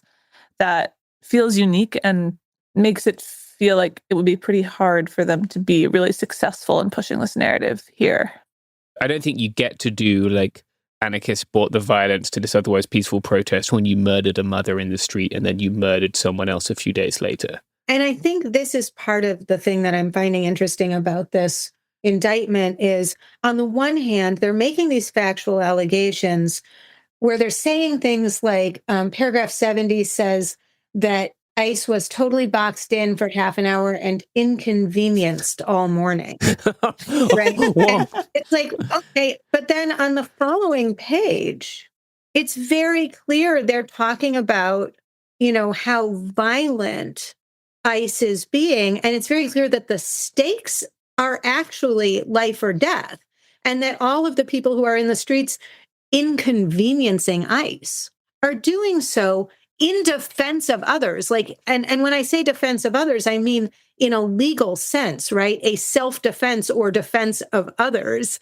And they're not coming there and shooting ICE agents. They are inconveniencing them. And so even the indictment itself, even from the government's own narration, you can see that what is at stake for the community in Minneapolis is true life or death stakes. And what is at stake for the ICE agents is that they are inconvenienced all morning.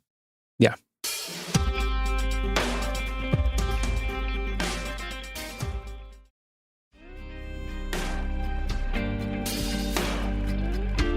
One of the things that they spend a great deal of time talking about in this indictment is OPSEC, operational security, for those who are not familiar, and how that is evidence that they were bad people conspiring to do bad things. And very obviously, this group's operational security has some kind of breach.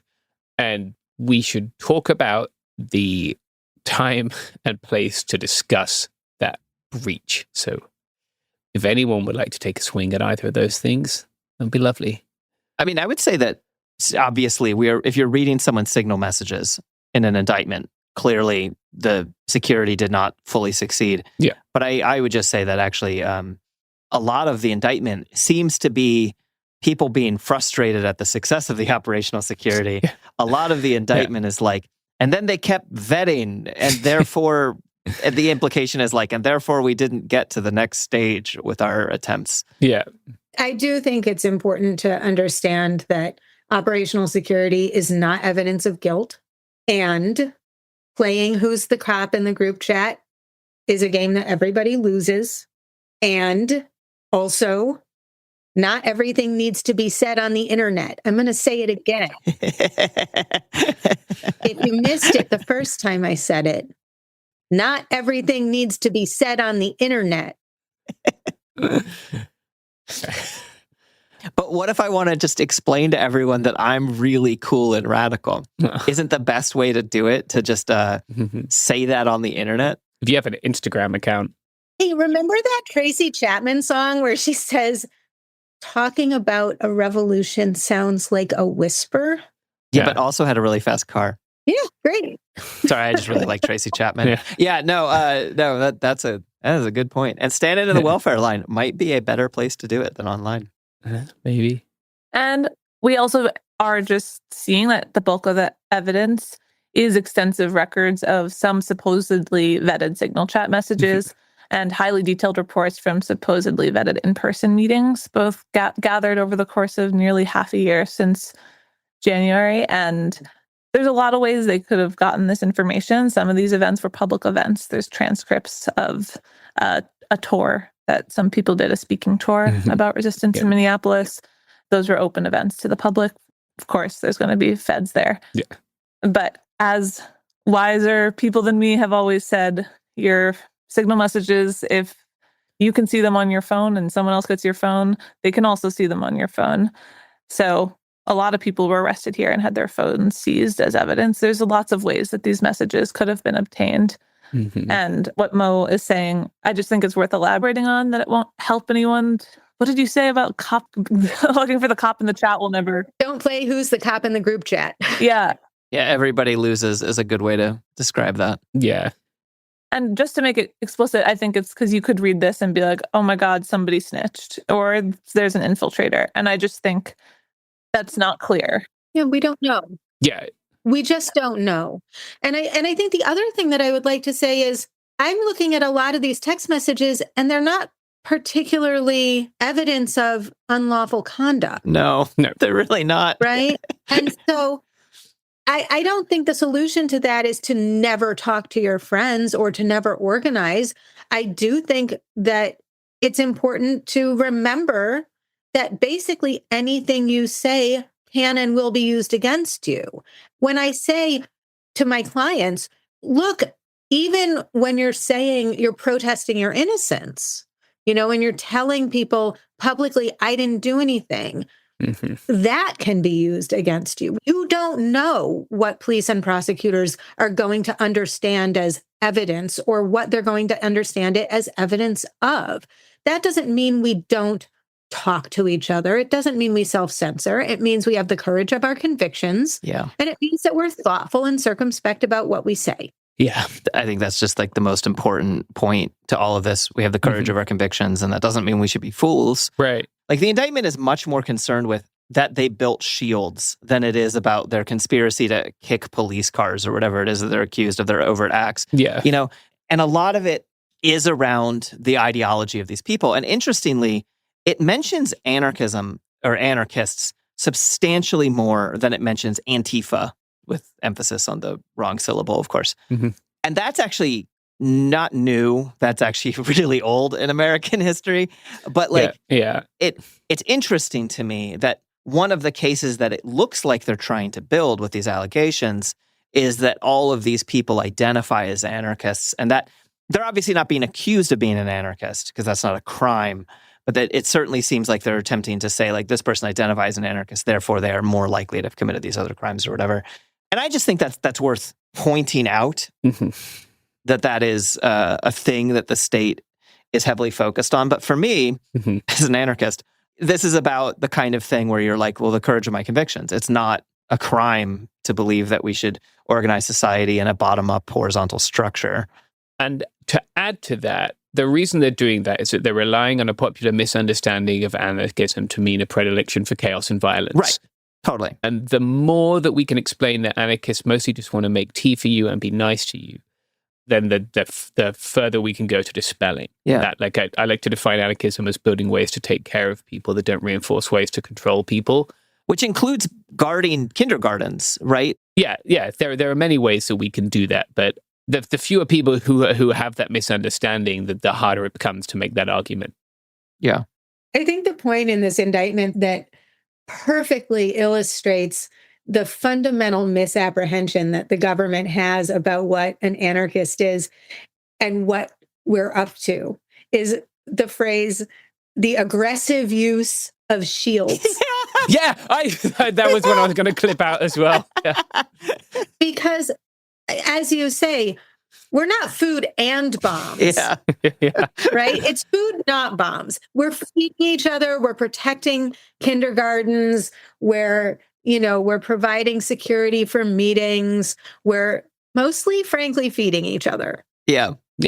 Not always very well, right? Yeah, a little overemphasis on badly cooked eggplant. Too many human beings, possibly. But, but we're doing our best out here. And maybe I actually think that the idea that anarchists are people who engage in the aggressive use of shields is actually, in some respects, really precise. Yeah. If these people all walk, it would be a great album title for someone. There has been a lot of reaction to several federal cases in the last 12 months, right? Maybe 16, 18, God knows how long we're into this. But this is not that. This is not Prairie Land. As we spoke about before, more than half the 18 USC cases in Minnesota have already been dropped. Can you maybe help situate this in a place that helps people who are struggling with the sky is falling feeling right now? Well, I think one really nice thing is the arraignments are, I believe, still ongoing as we are speaking of the people who were raided and arrested this morning. And last I heard, all 5 whose cases had been called were ordered released with conditions of not talking to each other, with one exception for people who are roommates. But that's interesting and probably a whole other conversation. But that's a big deal that people were facing conspiracy charges, which are very serious federal charges, and were released today at their arraignments. I think it shows, it's an indication of where the courts are at. And also just these cases are taking place in these cities where the whole world watched the federal government do absolute terror, and people do beautiful human loving each other in all the ways that they could to try and keep people alive while federal agents killed people. So it's just the context that it is in. It's super different than rural Texas, and even the facts that we are dealing with in this are just less hard. There's not allegations that someone shot a cop, which is a harder narrative to overcome in the court of public opinion. And the allegations generally also seem even less serious than the recent indictment that came out in Michigan for the Palestine protesters. So I just think that's an interesting grounding thing. And on the other hand, we did recently see that with the Spokane 3 people convicted of conspiracy, that's the second one after Prairie Land. So while a lot of these cases around the country have been dropped, not all of them have. But it's hard to imagine this being super successful given where it's taking place. And I think that when we look at Minneapolis and we're like, okay, Minneapolis was the Twin Cities. I'm sorry, St. Paul. I'm so sorry. I keep accidentally doing that. St. Paul, you're also wonderful. And people have done so much work, and they have been this guiding light for a huge chunk of people living in the United States of America in this past year, right? Looking how people have come together to defend their neighbors and themselves. And I think that it's important that we say that unity has to continue. And so it's the reason that I am optimistic is because of the actions that I saw in Minneapolis. Sorry, I didn't go to St. Paul. But, the actions I saw in Minnesota.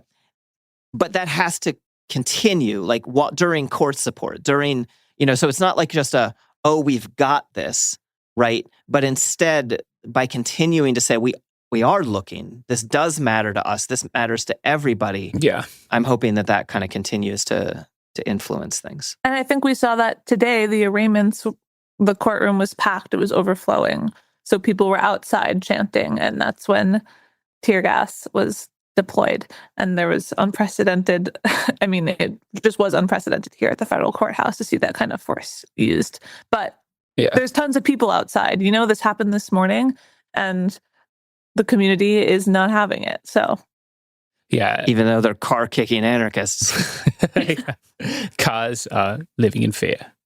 We need to remember, too, that no action is over until the last person accused is home and free. Yeah. We have to keep doing court support. We have to do prisoner support. I am so relieved, I guess, to know that Minneapolis and St. Paul have such well-developed legal infrastructure, including not only lawyers who have, decades of experience fighting against the politically motivated abuse of state power against people, on the basis of their First Amendment protected beliefs, but also legal workers and jail support and people who have really learned over the course of not just this last winter, but, through the course of many decades of movement struggles, how to deal with this kind of stuff. And I know that this particular group is in really good hands.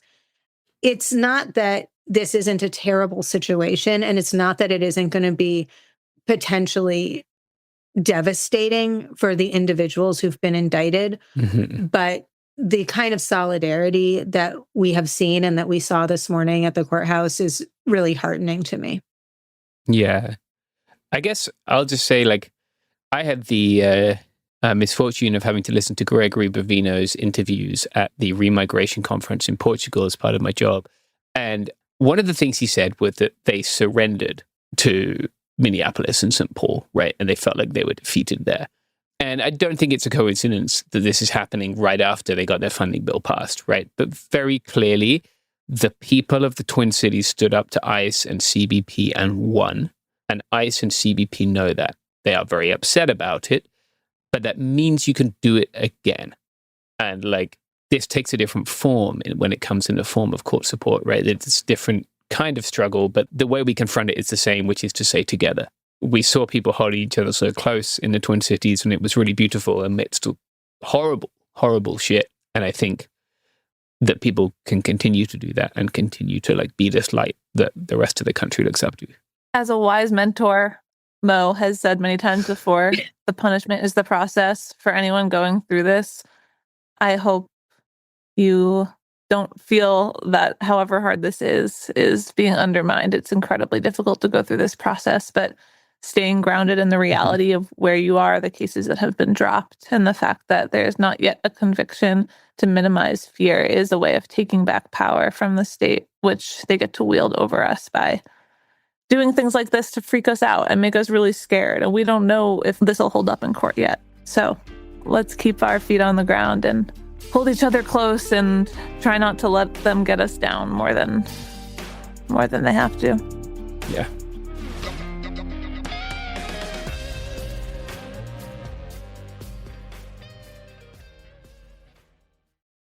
Mom, can I have Lingo Kids? Dad, Lingo Kids, please! When did we become the Lingo Kids house? No idea. Last week it was dinosaurs. This week it's... Lingo Kids! Why Lingo Kids? Because it's the best thing ever. We can play games with astronauts, wild animals, and superheroes. With more than 4,000 interactive games, songs, and shows, Lingo Kids is the #1 entertainment platform for young kids. So, no dinosaurs? And dinosaurs! Lingo Kids! Everything kids love. Download it for free.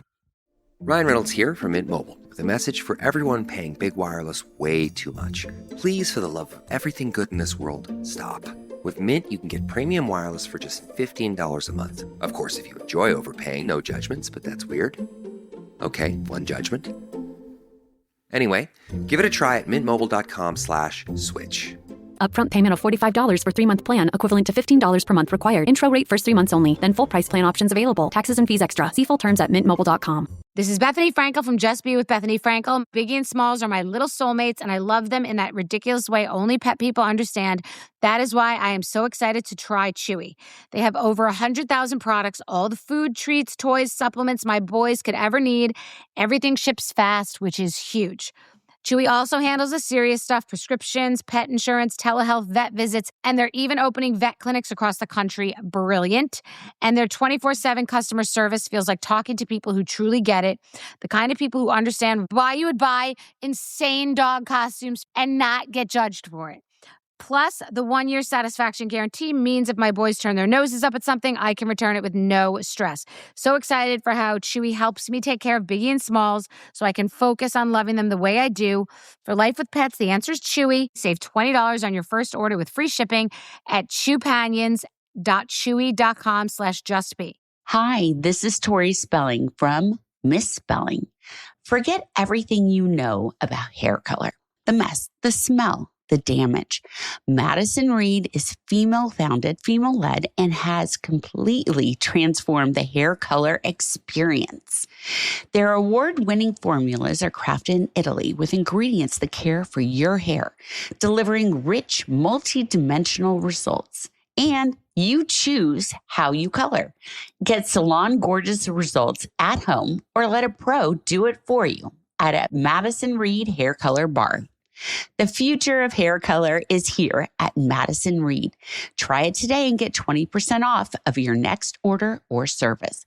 Go to madison-reed.com/Tori and use code Tori20. Welcome to It Could Happen Here. I'm Robert Evans. Now, a few days ago, I had the experience of listening to somebody that I've known for a while and known as a fairly mainstream liberal, someone who does not, in general, support the personal ownership of firearms, certainly not weapons like AR-15s, react to the recent race riots, pogroms, whatever term I guess is most appropriate in Belfast, where racist mobs ran through the streets, attacking people in their homes, pulling them out of their homes, lighting their homes on fire, targeting these people because they were not white. And this person, who I've known for a while, reacted to watching footage of this and reading headlines and their general shock and horror by saying something along the lines of, I guess if this kind of stuff is on the table, I understand why people need AR-15s. Now, nothing had actually changed about the way the world works to alter this person's opinion of guns or of reality.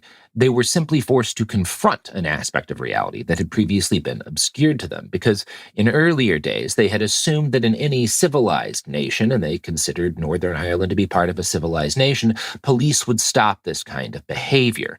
And if you feel like the rule of law is something you can trust on pretty immutably, then someone else saying, no, I would rather have a gun of my own than trust a cop, might sound like a maniac. Today's episode is not about guns or gun rights. It is in the most direct sense about data centers and the current people's war on building more of them.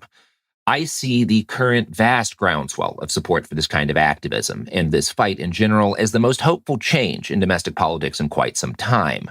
And I think this movement could become a weapon that drives a stake into the hearts of the Silicon oligarchy that currently rule quite a lot of our world.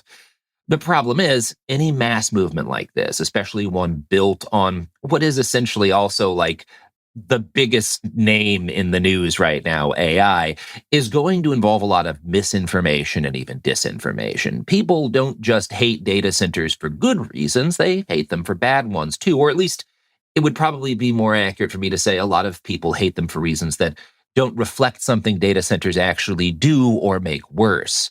The broader reason that I've seen some people have issues with this fight, with this mass movement against the construction of new data centers, is that data centers are utterly necessary modern infrastructure and incredibly crucial to the maintenance of what we would consider basic daily life. This is something that's true even without AI, and this is something that was true prior to the introduction of what Silicon Valley likes to call AI into all of our lives. Data centers are what make the age of cloud computing possible. And starting in the 2010s, we decided that the cloud was where everything compute-wise was increasingly going to happen in the future. There were pragmatic reasons for this. Having Word save your document to a cloud file that makes it instantly accessible from any machine with internet access, should you desire, that's a big leap forward in capability, at least in one direction. Likewise, having like a watch on your body that can not just take down your biometric data during a workout, but can store it and analyze it over long periods of time, that offers people real utility. There's a reason products like this are very popular. You can't, however, have the entire world mapped out and accessible for turn-by-turn navigation without needing a shitload of data centers somewhere, and in fact, in quite a few somewheres, to make that possible. Now, of course, there are also privacy trade-offs for all of these kinds of products. That's been the entire logic of the Internet of Things era. You hand over your data, and we deliver utility. Privacy advocates have had issues with this from the jump, but most people didn't, because the benefits were obvious, and most people don't like to read or think very hard if we can avoid it. For almost 20 years, consumers largely ignored the rollout of data centers around the world, even sometimes into our backyards, because big tech had reasonably good PR, and most people were pretty happy with their gizmos, all in all.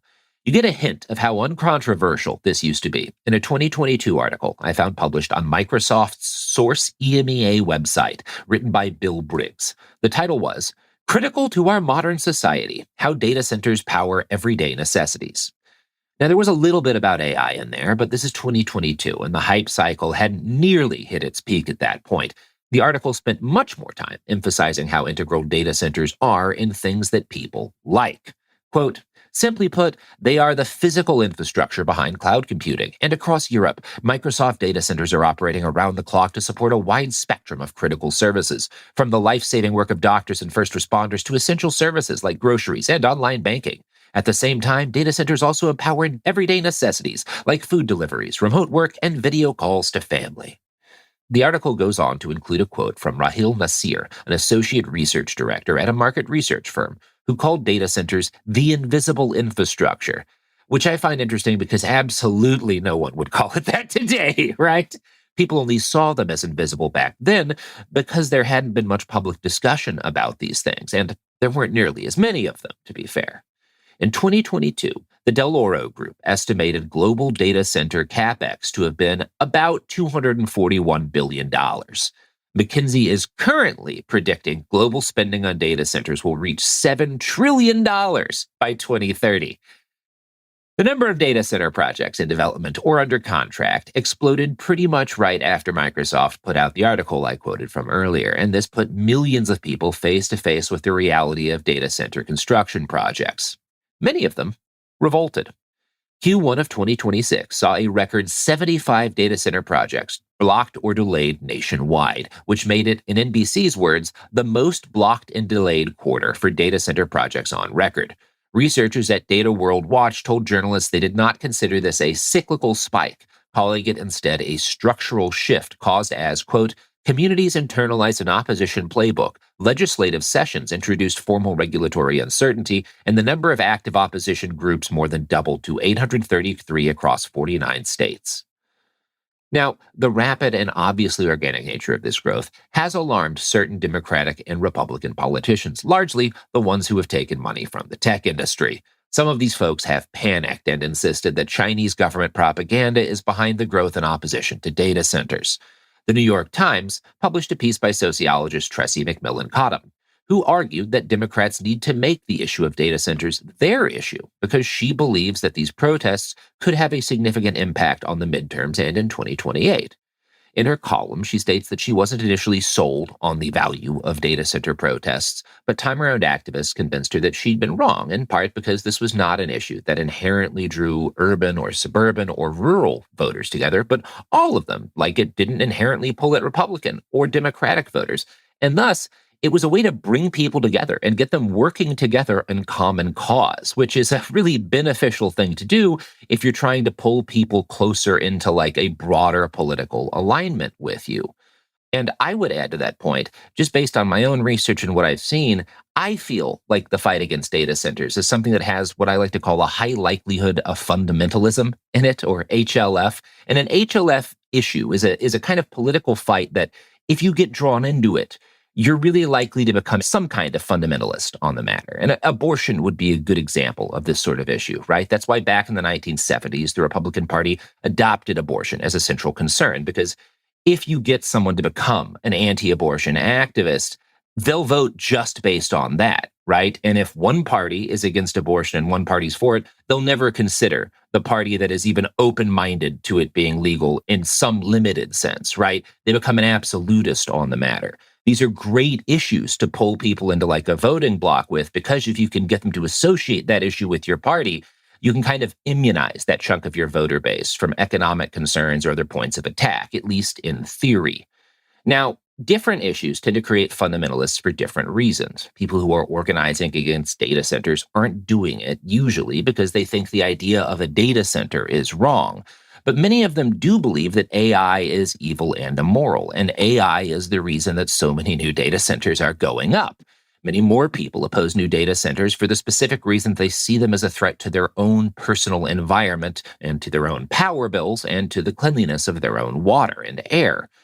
It may seem as if this is the kind of support that would tend to breed shallow activists. If you just don't want a data center in your hometown, that doesn't mean you give a fuck about one going up in Mississippi or wherever you don't live. After all, none of these people presumably cared about the data centers that had been going up 5 years ago, 10 years ago, before the issue became salient to them.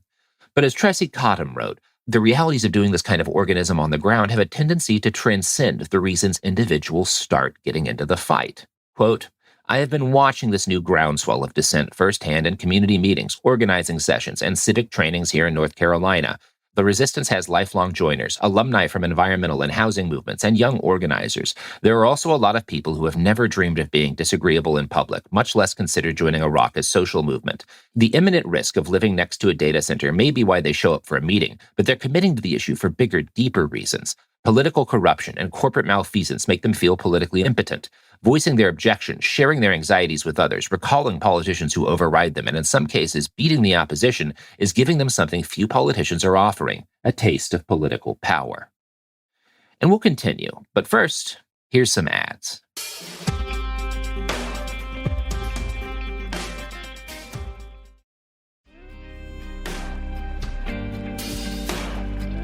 And we're back.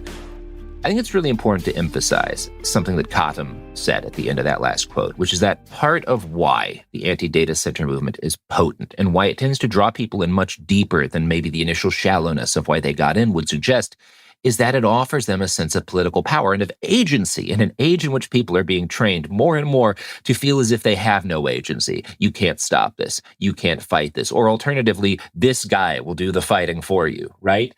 People are getting it from all sides, wherever they actually land in the political aisle. And that's, quite frankly, not very much fun. It's really fun to feel like you're a part of a movement like this that's kicking ass and taking names. Now, I don't share the long-term goals that led Cottam to write that article, at least not all of them. I get the sense that she wants to give the Democratic Party a powerful new long-term voting bloc.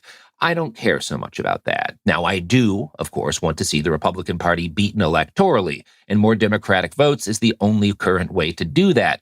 But the Democratic Party is not morally or logistically capable of doing anything but betraying these people in the long run. I really do believe that. The reason why is the reason why the party has been incredibly slow to embrace these activists in any cohesive fashion. This movement is death for Silicon Valley, and Silicon Valley has a lot of fucking money. And when I say death, don't think I'm exaggerating. Data Center Watch has calculated that the total value of data centers blocked in early 2026, this is just the first 3 months of this year, was around $130 billion, compared to a total of $156 billion in projects blocked in all of 2025. Now, a huge month last year for data construction expenses in the U.S. was last July, which was actually a historic month, and that represented about $14 billion in expenses. So the value of the projects that have been stopped are significant, even in tech industry terms. More to the point, nearly all the money that underlies and underwrites these corporations and their owners is fake. Elon Musk could not produce $1 trillion of real liquid US dollars if he wanted to, because that simply is not how assets work. Most of his wealth is in stock valuation, and those stocks are worth what they're worth because of consumer sentiment as much as anything objectively real. The entire AI bubble is being underwritten by the belief that this will be worth it. There are trillions in value here, and we just need to spend a few trillion more to unlock them. None of that value can be unlocked without data centers, and if you throw a wrench in their plans to build more, you can hobble the whole effort. Any delay or serious setback creates the risk of a panic, and panic is their greatest enemy. All it takes is one sufficiently disastrous crash to kill many of these big overvalued companies. SpaceX and Anthropic and OpenAI and Microsoft and Meta can't all survive a market collapse, just as they won't, sadly, all die.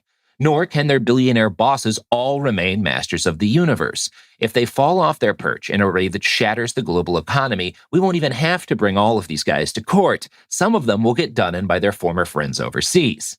There's a reason why some VC types have already started trying to describe anti-data center activism as terroristic. They are, in fact, terrified of it.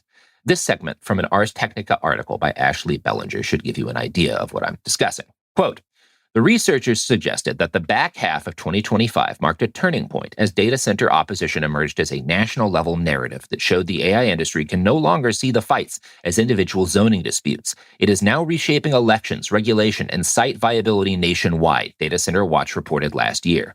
Where before, officials were criticized for quietly signing deals without discussing construction with nearby residents, now they're encountering backlash before any deal is in the books, Data Center Watch found. In some cases, researchers reported, opposition mobilized before any project was officially filed. The mere rumor of a data center was enough to trigger organized resistance.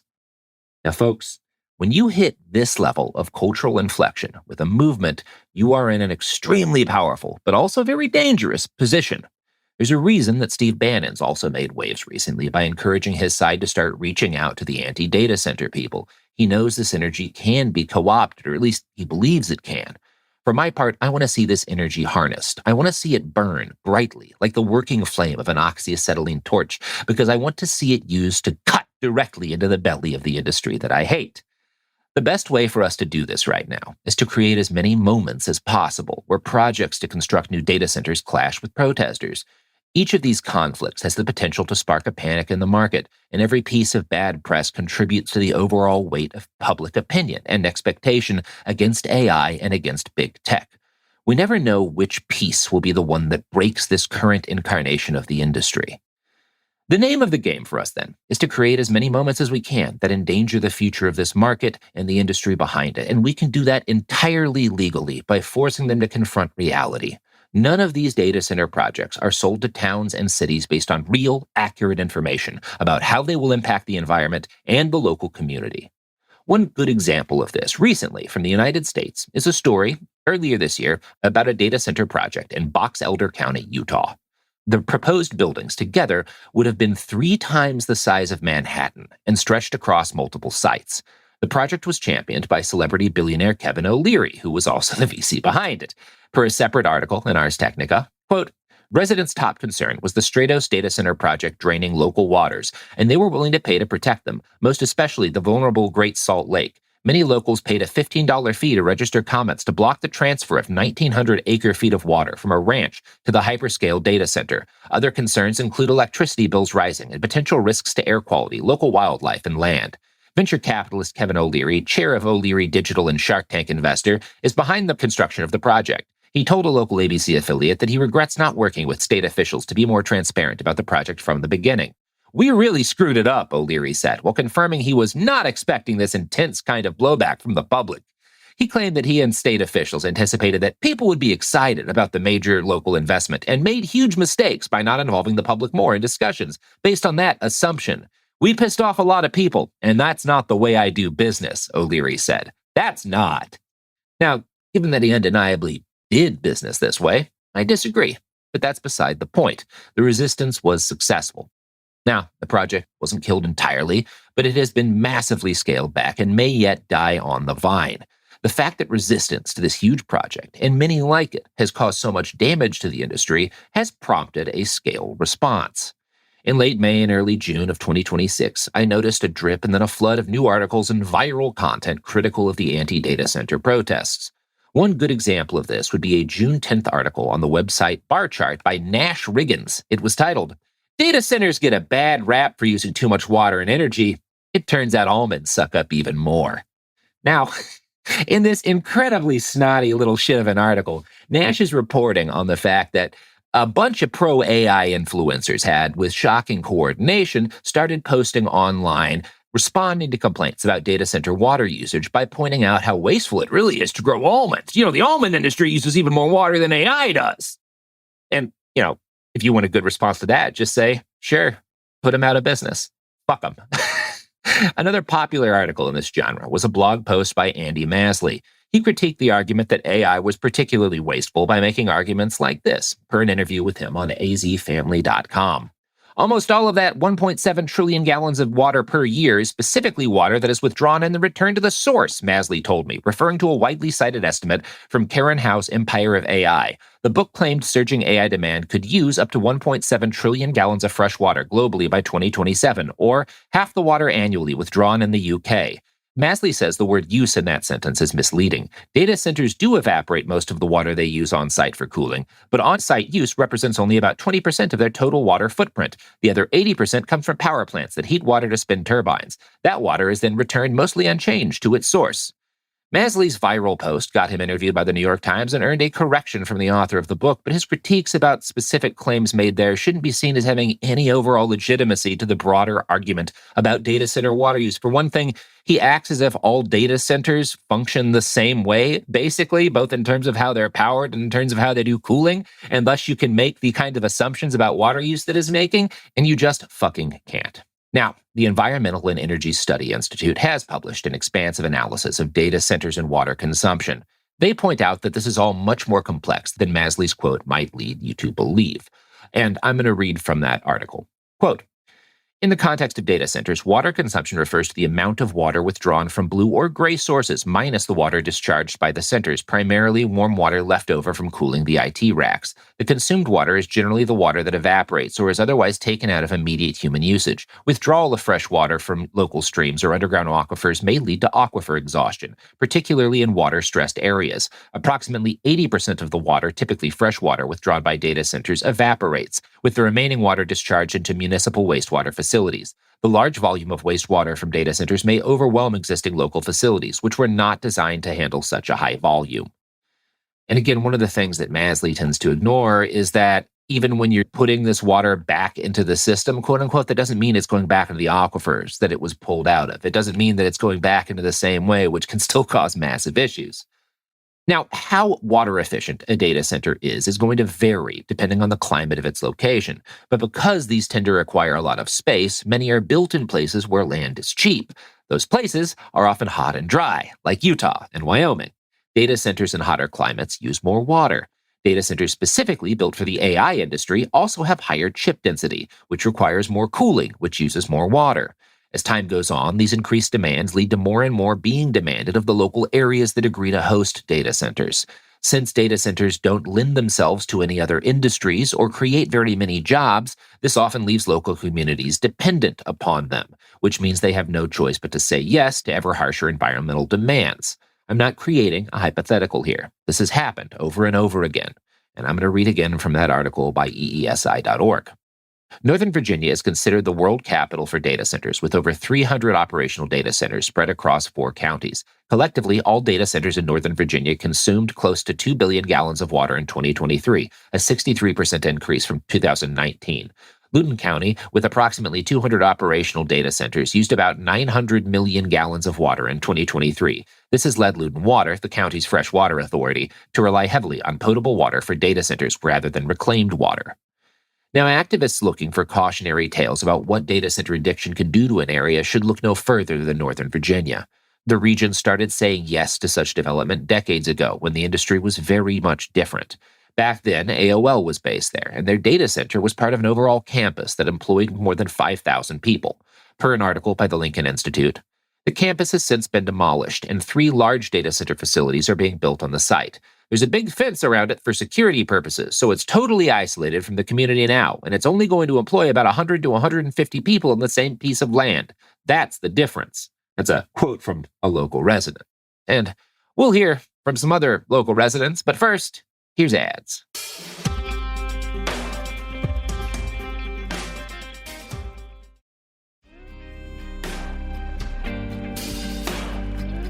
And we're back.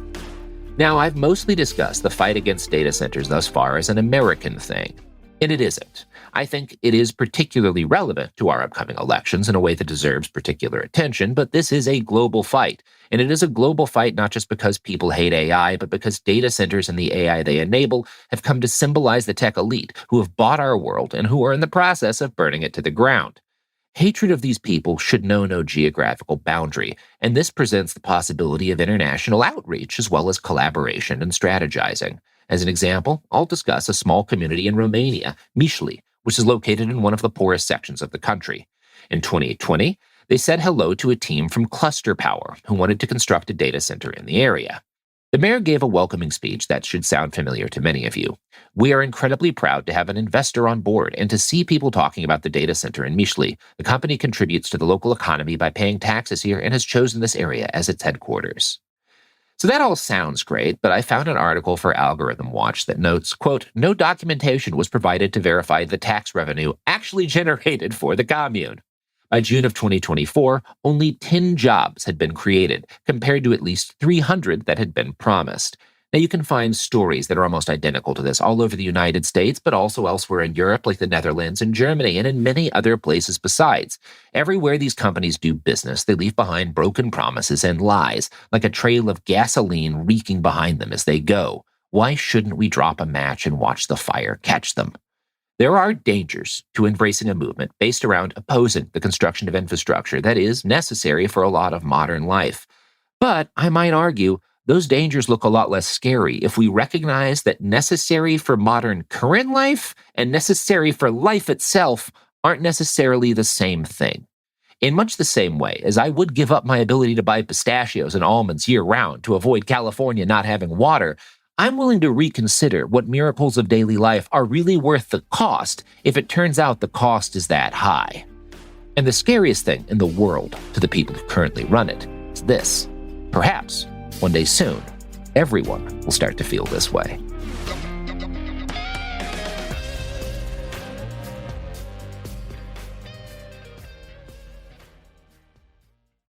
Mom, can I have Lingo Kids? Dad, Lingo Kids, please! When did we become the Lingo Kids house? No idea. Last week it was dinosaurs. This week it's... Lingo Kids! Why Lingo Kids? Because it's the best thing ever. We can play games with astronauts, wild animals, and superheroes. With more than 4,000 interactive games, songs, and shows, Lingo Kids is the #1 entertainment platform for young kids. So, no dinosaurs? And dinosaurs! Lingo Kids! Everything kids love. Download it for free.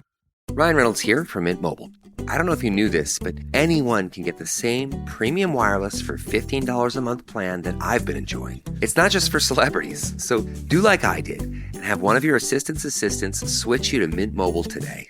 I'm told it's super easy to do at mintmobile.com/switch. Upfront payment of $45 for 3-month plan, equivalent to $15 per month required. Intro rate first 3 months only, then full price plan options available. Taxes and fees extra. See full terms at mintmobile.com. This is Bethany Frankel from Just Be with Bethany Frankel. My babies, Biggie and Smalls, get the best of everything. So I am excited to make Chewy my go-to. Chewy has it all and it ships fast. They also handle the serious stuff like prescriptions, pet insurance, and telehealth vet visits.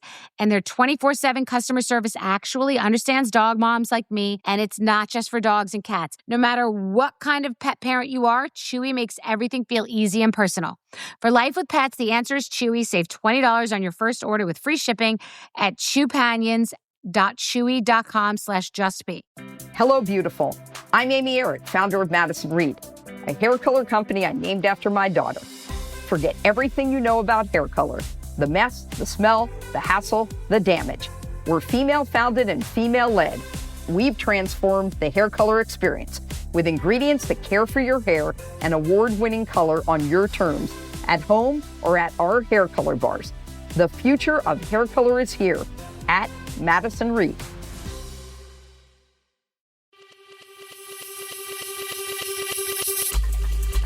There you go. The passion fucking fixed it. That's what I've always been. Well, I've never said that.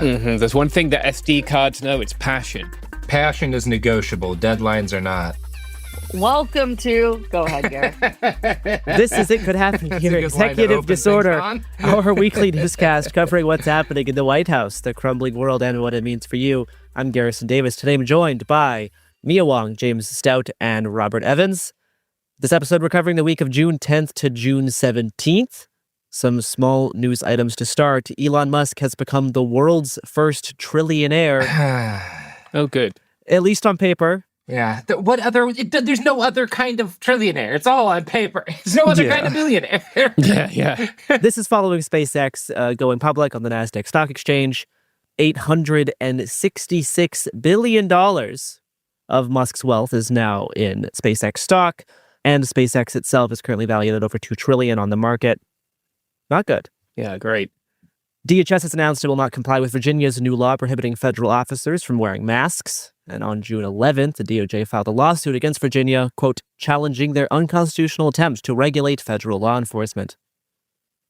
The French government suspects the Israeli, quote unquote, elite influence cyber and technology firm, Black Core, of interfering in elections in France, Scotland, and the New York City mayoral race by orchestrating online smear and disinformation campaigns against left-wing pro-Palestine politicians. Well, it didn't fucking work in New York, did they? And I wanted to include this because it literally just broke as we are recording. But Representative Jamie Raskin, a Democrat from Maryland, put out a letter today that states, quote, we have been receiving troubling reports that you, and this is to Kash Patel, that you may be using part of the budget of the Federal Bureau of Investigation as a personal slush fund to make tens or hundreds of thousands of dollars in unlawful bonus payments to loyalist MAGA henchmen who have engaged in misconduct. And I'm going to quote here from an article on MS Now by Ken Delanian. Quote, committee Democrats have information that Patel has issued more than $1 million in awards, the letter says. The letter says that the money went to special agents serving on his director's advisory team, which Raskin's letter describes as a curated group of agents who are willing to carry out your unlawful and partisan orders. There's very little else known other than that allegedly some of these payments were made so rapidly that they bounced back. Like he was sending money to people. That's what they are alleging. I'm going to assume Kash is going to deny this, and so will the FBI. I don't think they've even had time to make a response yet. The FBI has not responded for comment by MS Now, at least according to their article. This just dropped, so that's fun for us all to know. Yeah. All right. So cool. So I just felt like that was worth including. Great. Least corrupt administration in history. Yeah. Okay. Let's talk about a bunch of other stuff that isn't also great. Yeah. Donald Trump issued a broad executive order on Friday, which rescinded previous orders by the Carter and Nixon administrations limiting off-road vehicle access to public lands. Although it doesn't immediately change the rules, this has the potential to do massive and irreparable damage to public lands by taking away the pillars, really, on which they've built regulation of motor vehicle use of public land. Let's do the other public land thing now. Friend of the show, Mike fucking Lee, is back again, trying to fuck up your public lands again. Fuck Mike Lee, Utah senator, if you're not familiar. So there was a bipartisan Wildfire Prevention Act, the 2025 Wildfire Prevention Act, that was going along smoothly in its little Senate journey until Mike Lee decided to put in a spoiler that would rescind the roadless rule. We've spoken about the 2001 roadless rule before, so I'm not going to go into very great detail. I've spoken about Lee ad nauseum. Lee used his position of chair of this committee to insert this, right? And in doing so, not only is Lee trying for a third time since 2025 to sell off public lands, he's also probably ruining the future of the Wildfire Prevention Act. The funding that this will have, the effect that this will have, it's now unlikely to pass because Mike Lee has spoiled it with his public land sell-off shit again. People might recall Lee tried to sell off public lands with parts of the Better Business Bureau? No, the Big Beautiful Bill, the other BBB. And again, when he attempted to justify motor vehicle use in wilderness, Garrison and I made an episode about that, where he was talking about how you need roads in wilderness areas to allow Border Patrol to do Border Patrol stuff. The Forest Service had previously talked about rescinding the roadless rule through like administrative rule change. That seems to have been an extremely unpopular choice, but that process is still ongoing. But what Lee's trying to do here is lock it into legislation as opposed to something that another administration could change back. Finally, I guess it's all kind of public lands and related stuff for me this week. Fish and Wildlife Service agents served a warrant on a property in New Mexico after 2 collared Mexican gray wolves, which are covered by the Endangered Species Act, were killed. According to an affidavit filed in New Mexico, both wolves were killed after being caught in leg hold traps. One was left to die, the other was shot and then beaten in the head.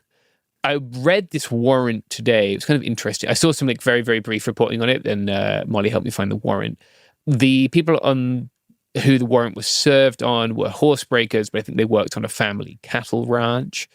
It seems that the Fish and Wildlife Service agents set up cameras after the collars of the wolves told them that the wolves had died, and then they realized that they had remained in one area. It suggested that they had remained in one area for some time, then died, i.e. they'd been trapped.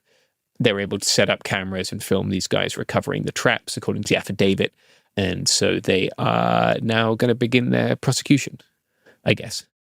One more from me. 15 people in Minnesota were indicted on criminal conspiracy charges for events and protests around the Whipple Federal Building in Fort Snelling. Yeah. We covered this in great detail on a show that broadcast on Wednesday, the 17th of June. So if you'd like to know more about that, we got some comment from a couple of lawyers, and Margaret and I were present at one of the events that this indictment centers on. So we gave some more insight there. For some election news, we still don't have ranked choice vote tallies in Maine for the governor's race there. I will keep an eye on that. But in Washington, D.C., Democratic Socialist Janice Lewis George won the Democratic primary in the Washington, D.C. mayoral race with 52.8% of the vote. And a DSA cadre member named Aparna Raj is in the lead for the Ward 1 city council seat with about 47% of the vote in the Democratic primary. Both candidates are now expected to face substantial opposition in the upcoming general election. So it looks like big wins for the DSA in Washington, D.C. last Tuesday. Robert, California. Yes. What's going on with it, Robert? Why is it the way it is?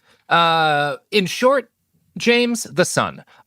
So, California U.S. House District 14 is currently undergoing a special nonpartisan primary because Eric Swalwell, friend of the pod, in the, joking sense, not literal sense, because we don't like him. Definitely an enemy of the enemy pod. of the pod. Disgraced enemy of the pod. Yeah. No longer can do his job. Our avowed nemesis.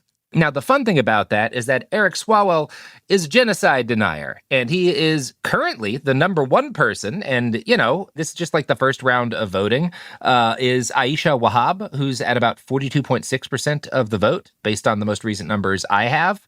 Melissa Hernandez is number two at about 16.8% of the vote, so Aisha's got a sizable lead here, and her politics are significantly better in some important ways than Eric Swalwell's, including the fact that she is not a genocide denier. So that's kind of bracing. That's nice to see. Anyway, that's really all I've got to say. Yeah, so in much bleaker news, on Sunday, June 14th, police in Senatobia, Mississippi shot and killed a 1-year-old child named Cohen Wiley as they opened fire on a car in the parking lot of a Walmart.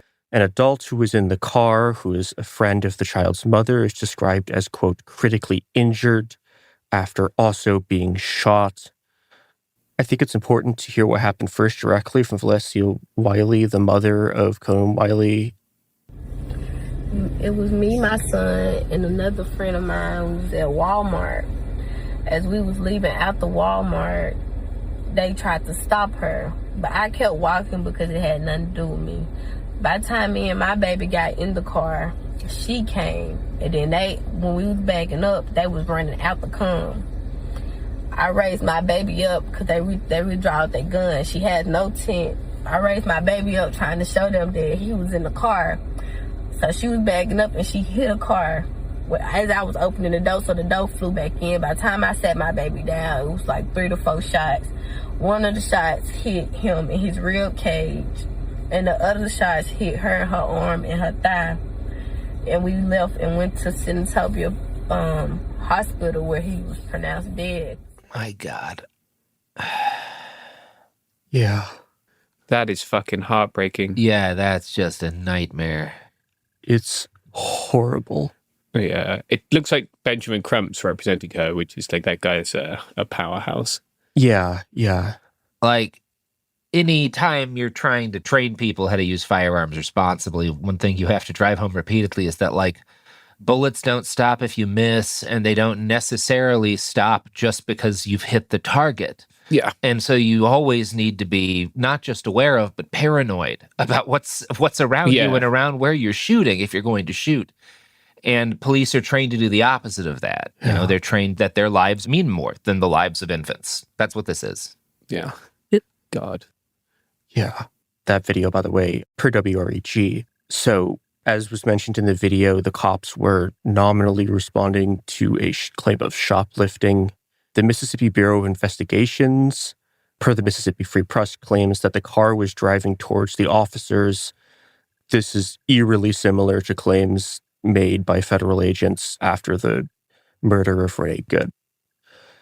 Police have yet to release body cam footage. The footage we do have, it's not very good. Cell phone camera doesn't show the shooting itself, but shows the car driving away from officers. Yeah. We also had some of the witnesses basically describe the car like driving away from the officers and the officers shooting.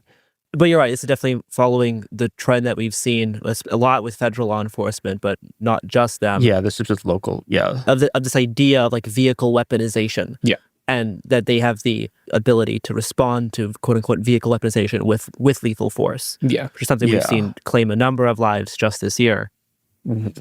Yeah, and this is combining, and we'll talk about this a bit more in a second, but this is combining with sort of the shoplifting panic to create this nightmare of a situation. Yeah.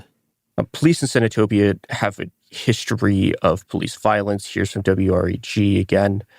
Quote, last year at the same Walmart, the department came under fire after a woman had a taser pulled on her and was tackled to the ground after the department claimed she illegally parked in a handicapped spot. The woman claimed she had just dropped her grandmother off at the store. In 2023, the case of a 10-year-old boy made national news after he was detained for urinating in public in an attorney's office private parking lot. Yeah, so this is, this is Mississippi. This is a place where things like this have happened before. The fact that there was a woman, like, again, last year who was tackled like in this same parking lot by the police says a lot. Yeah. Yeah, and continuing in the trend of police violence, the police tear gas protesters on Tuesday, like in the parking lot, in like the same parking lot where protests were going on. All of this comes in the sort of context of the deployment of a nationwide panic about shoplifting, deployed by the right as part of their strategy to bolster support from the police and roll back the gains of the 2020 George Floyd uprising. Everything about police killings has just continued to get worse since the Trump administration took power. We've had it now from federal agents. We've had it from the police in general. And as Garrett was talking about earlier, this is kind of this intersection of this panic about shoplifting combining with this panic about sort of vehicle weaponization and turning into the cops murdering a 1-year-old. I think it's also worth noting in the context of this allegedly being about shoplifting that nobody involved, like no one who was in the car, which is the mother of the baby and also the woman driving the car who the police had initially confronted in the story we heard earlier. Neither of them have been arrested. So, yeah, I don't know. This is one of the worst stories of a police shooting I've ever encountered. And protests presumably are going to continue tonight. This is again being recorded on Wednesday, June 17th. They may have escalated by the time you're hearing this. Yeah. Yeah, the cops in LA also killed a golden St. Bernard doodle. Oh, man.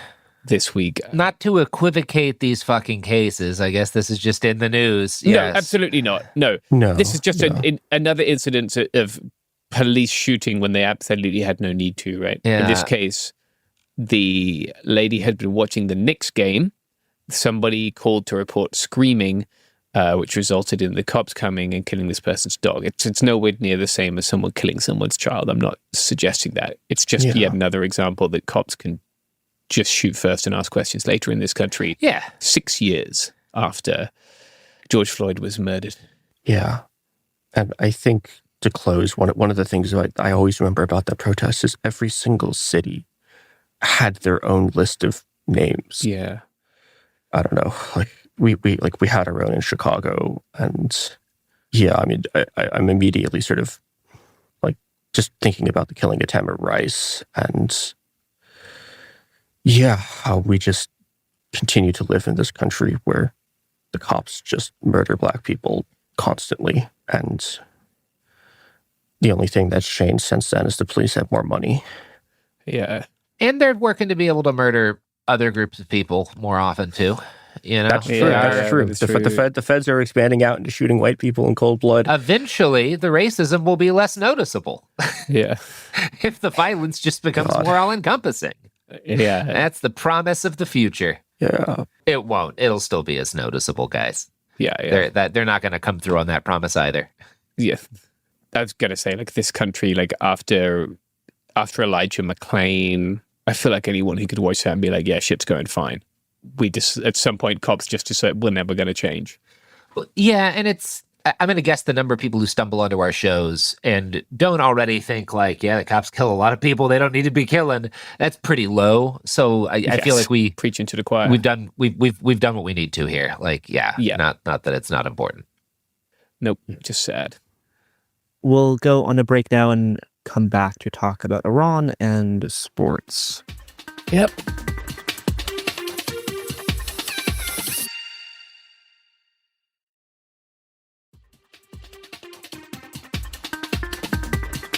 We are back. And we are back to report peace in our time. That's right. Donald Trump did it. Somehow, he finally brought an end to a long, lingering conflict that he started a couple of weeks back. God. They're calling him the peacemaker. This is like 3 or 4 days after like a really long bender. When like I'm like, wow, I actually haven't gotten fucked up at all, and it's been like 96 hours. You know, I think I've learned a couple of things about sobriety. I've reached like a new level of wisdom that's allowed me to transcend. Like that's how what I compare to Donald Trump right now. Yep. He announced that, quote, oil will flow on both ends again for the region and the world. So we initially learned about this deal via Truth Social, right? And I initially wrote this based on what we didn't know. Then this morning, after a lot of people complained that nobody knew the details of the deal, the State Department spokesperson read the text of the deal aloud to reporters on a conference call. So this is a memorandum of understanding, right? The MOU is titled, quote, Islamabad Memorandum of Understanding between the United States of America and Islamic Republic of Iran. It'll be signed on Friday. So that will be the day, if you hear this today, it comes out, that will be that day. It's already been electronically signed. Apparently, it's still unclear if it's Trump or Vance who's going to sign it on behalf of the US. I love the idea that they've got a DocuSign that's like binging back and forth. Sabine fucking Tehran is like waiting. Like I refreshed my phone, man. I'm still not seeing it. I'm still not seeing it. Okay, how did you spell my email address? Let me check the spam, dude. Trying to get the Trump administration to spell your name right in an email as any Iranian politician? My God. Quick update here. Turns out Trump signed the Memorandum of Understanding right after we recorded on Wednesday in Versailles. So it is an MOU of Versailles. Back to James. Once they sign it, they're going to do a 60-day intensive negotiation period, which will certainly focus on the nuclear issue. I can get to that in a bit. The MOU begins, quote, the United States of America and Islamic Republic of Iran and their allies in the current war are signing this MOU to declare the immediate and permanent termination of military operations on all fronts, including in Lebanon, and undertake from now on not to initiate any war or military operation against each other and to refrain from the threat or use of force against each other and ensuring the territorial integrity and sovereignty of Lebanon. The final deal will confirm the permanent termination of the war on all fronts, including in Lebanon. We're going to get onto that. Don't worry. Probably the headliner, right, is the nuclear stuff. This is point 8. Quote, the Islamic Republic of Iran reaffirms that it shall not procure or develop nuclear weapons.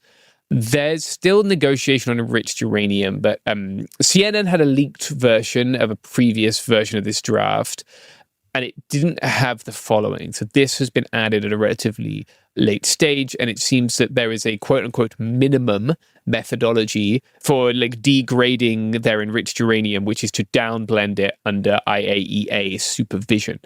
That seems to have been added very late. So that's kind of their like lowest threshold that the US is willing to accept, I guess, which would be not transferring that uranium, but down blending it.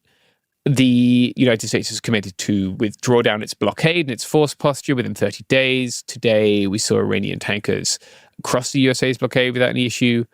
Claims about the Strait of Hormuz on Trump's Truth Social account and those that we see on Iranian state media in the document diverge.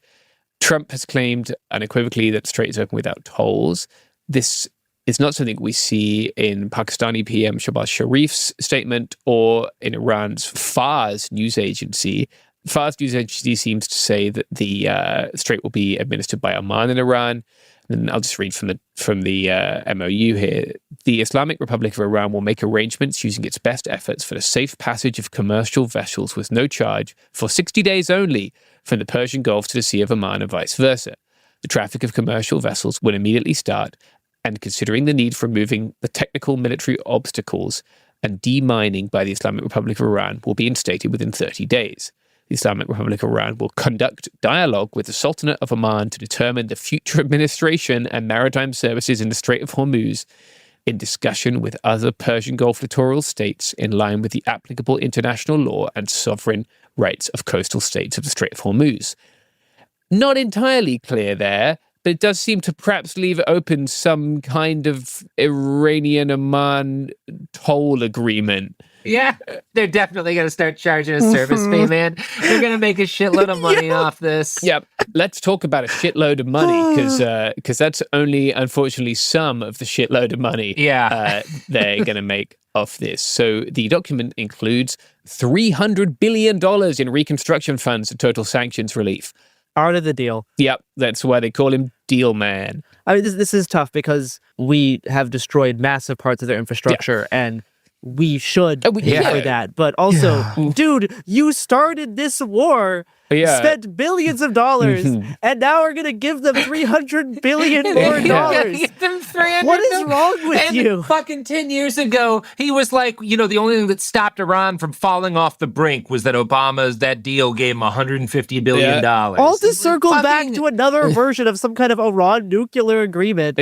All we've gotten is they say they won't. But now they get to rebuild all of their infrastructure using our money because we used our money to destroy their infrastructure. I mean, there's supposed to be like an international monitoring thing, but that's not new.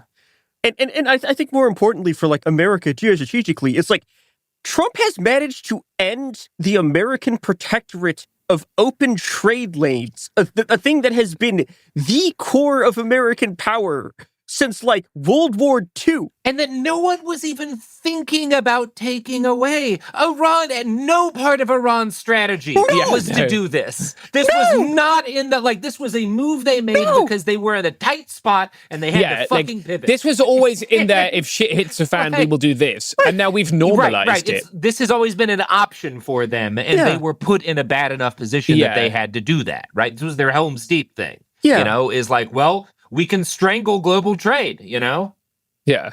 This wasn't even like a thing in like the I mean, I guess it kind of was. They have done it previously in like the worst nightmares of like Israeli phantasmagoria about Iran getting a nuke, but like this wasn't even a thing that was like, oh, Iran could do this. Like it's astonishing what they've managed to do. I feel like it's a good time and everything's very fine. So let's talk about it. $300 billion, just because I'm interested in the preconditions for fascism, and of course, paying reparations for a war that you started was one of them. First time around in Germany, it does, if you do the math, calculate to a lot less than the reparations that Germany had to pay after World War I. Of course, The document labels the $300 billion as reconstruction funds, but does not give a source other than, quote, the United States of America undertakes with regional partners to develop a definitive, mutually agreed plan with at least USD $300 billion for the reconstruction and economic development of the Islamic Republic of Iran. A separate line item details the United States of America undertakes to make fully available for use the frozen or restricted funds and assets of the Republic of Iran upon implementation of this MOU.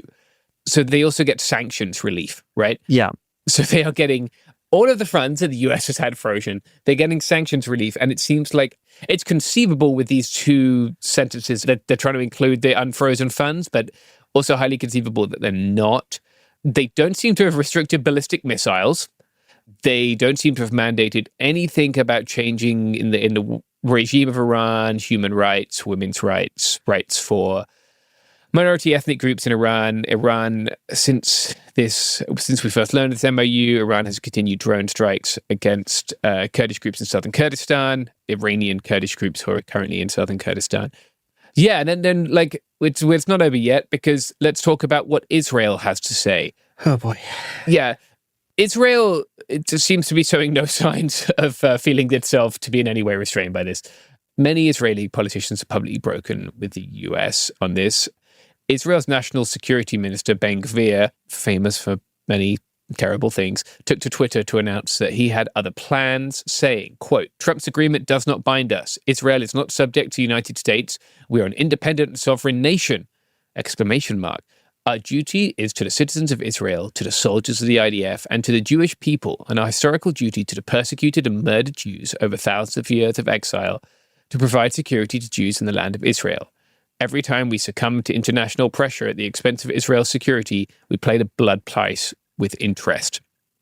So I don't think Ben Gvir feels bound by this to stop aggression in Lebanon, which will make the implementation of the whole thing very difficult. We've seen Trump really break with Bibi in a way that like we'd heard before, but there have now been several more reports of Trump being very annoyed at Netanyahu continuing to effectively sabotage these negotiations, right? So yeah, great times. Very successful war, huge dub. Speaking of dubs, let's talk about sports. Oh, yeah. This past weekend, there were 3 sporting events that I think each reflect a unique facet of current American politics. This is the NBA Finals, the World Cup, and of course the Formula One Grand Prix in Barcelona. No, this is of course the UFC fight in the White House. Yeah. Before we talk about the UFC, which we will, because there's a lot to do there. On Saturday night, the New York Knickerbockers overcame the curse of James Dolan and beat the San Antonio Spurs 5-1, becoming NBA champions for the first time in 53 years.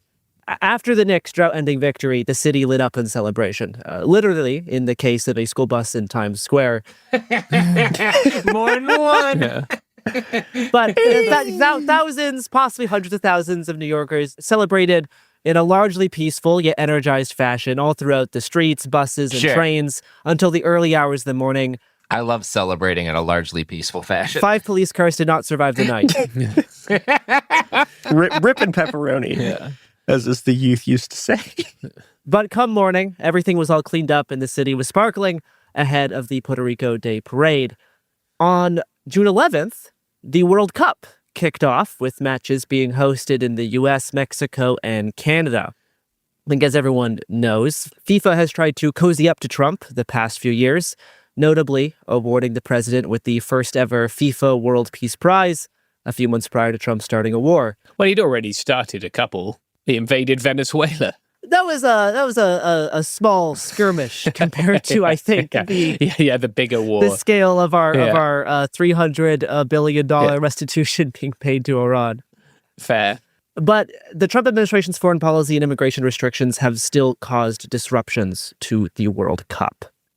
World Cup referee Omar Abdul Kadir Artan was denied entry to the U.S. by CPB at the Miami International Airport due to quote-unquote vetting concerns after being detained and questioned for 11 hours. Artan is from Somalia, which is currently on Trump's travel ban list, but Artan had actually already been vetted by the State Department and was issued a valid visa to referee at the World Cup. The executive director of the White House's World Cup Task Force, Andrew Giuliani, son of friend of the pod and America's Mayor Rudy Giuliani, said that Artan was, quote, talking to some very bad people right as he was coming to the United States. There's some classified information we can't discuss now. At some point, that may be released, unquote. Just last year, the Confederation of African Football named Artan as Referee of the Year. The Trump administration currently has travel bans against 4 of the qualifying countries participating in the World Cup. That's Haiti, Iran, Ivory Coast, and Senegal, with exemptions for athletes and team officials participating at certain sporting events like the World Cup. For football fans wanting to attend the World Cup, there are visa bond waivers for Ivory Coast and Senegal, but not Haiti and Iran, with the admin citing a high visa overstay rate among Haitians and national security concerns related to the war in Iran. The Iranian travel ban also does have an exemption for certain religious minorities. Fans from the Ivory Coast and Senegal still have to deal with restrictions. as fans from those countries have reported getting their visas denied. It appears that in order to attend the World Cup, they needed to apply for their visas prior to the presidential proclamation on December 16th. Very few fans from those countries are in, and many have reported getting visas denied. Bummer. The visa bond waiver just applies to the fee, the visa fee that the Trump administration has introduced, and they announced there was a waiver for the fee for World Cup countries. Yeah. So if they did get the visa, they don't need to pay this extra fee, but they can only get the visa prior to the travel ban going into effect in December. Yeah. Indonesia was removed as the host for the 2023 Under-20 World Cup. They don't have diplomatic ties with Israel, and they had opposed Israel's participation in the tournament, and obviously weren't going to, I believe they weren't going to allow them visas, but I'd have to check that last part. But at that point, FIFA acted very swiftly, right? They're not going to do that here. And despite the athlete exemption, the Iranian team has ran into issues.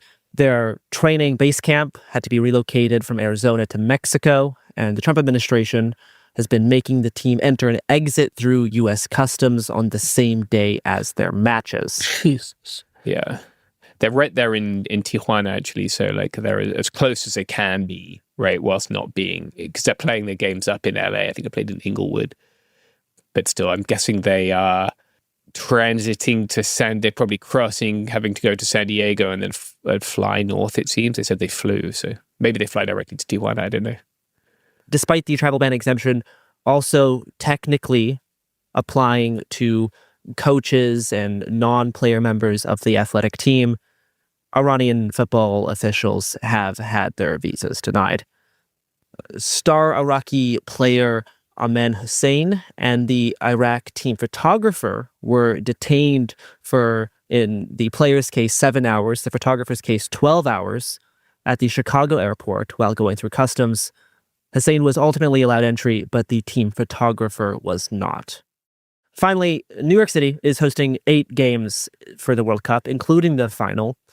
And in the lead up to the World Cup, Tom Homan threatened to send, quote, more ICE agents than you've ever seen, unquote, to New York City, following legislation signed by Kathy Hochul limiting cooperation between ICE and local law enforcement. Following Homan's threat, Mayor Mamdani said, quote, the World Cup is supposed to be a celebration of the world as a whole, and some of the decisions that we've seen being taken by the federal administration is anathema to what this tournament is supposed to be about, unquote.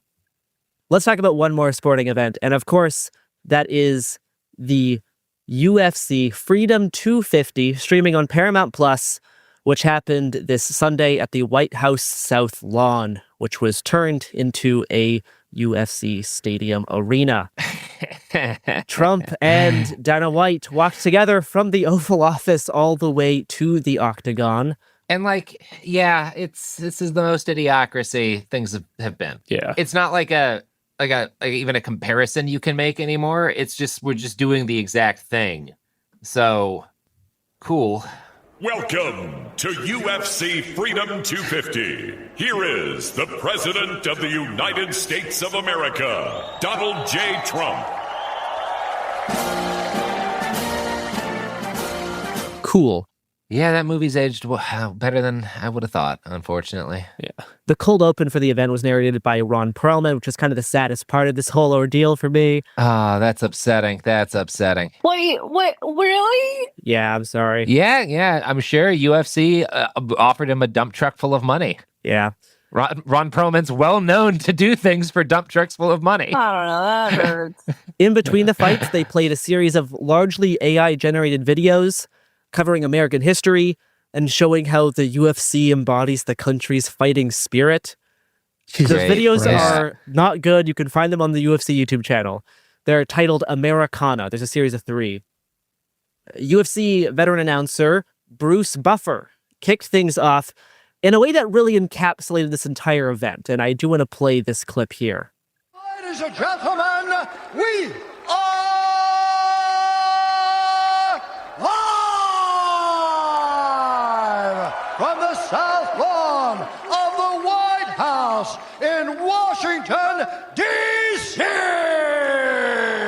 for Freedom 250, presented by Ram Trucks, Nothing Stops Ram, and by Crypto.com, the world's leading cryptocurrency platform. Man. This is the most cardy-ass bullshit I've ever seen. Yeah. Crypto.com. Yep. Well, it wasn't just Crypto.com that had a presence at Freedom 250. The Octagon stage itself was covered in logos for Red, White, and Blue Monster Energy, Bud Light, Rumble, Meta, Stake Gambling, and Polymarket. Jesus Christ. Such a good country, man. I love this place. We're nailing it. The 4,000-seat South Lawn Arena was mostly filled by members of the military, Trump's cabinet, some politicians, and billionaires like David Ellison and Mark Zuckerberg.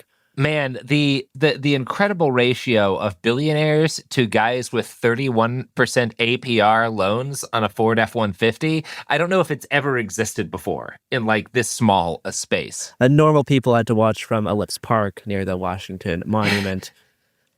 This was a $60 million production. You know, there was a military flyover. The U.S. Marine Band played songs like The Boys Are Back in Town and, of course, Trump's favorite, YMCA. But the thing that caused the most headlines after the event relates to UFC heavyweight Josh Hokett, who acts as a sort of heel for the UFC while making statements that pander to a mega fan base. After winning his match, he gave Trump a chain and necklace and said, "Hey, shout out to Trump for having the balls to put on some shit like this," unquote. Trump's balls received multiple shout outs on stage. But following that comment, Josh Hokett said this. Michelle Obama is a man. Am I right, America? Joe Rogan is on stage at the same time, holding the microphone for Hokett. Yeah, he sure is. Rogan never addressed the comment for the rest of the night, and the UFC cut out this comment from their own YouTube upload and has issued takedown requests for this clip across social media.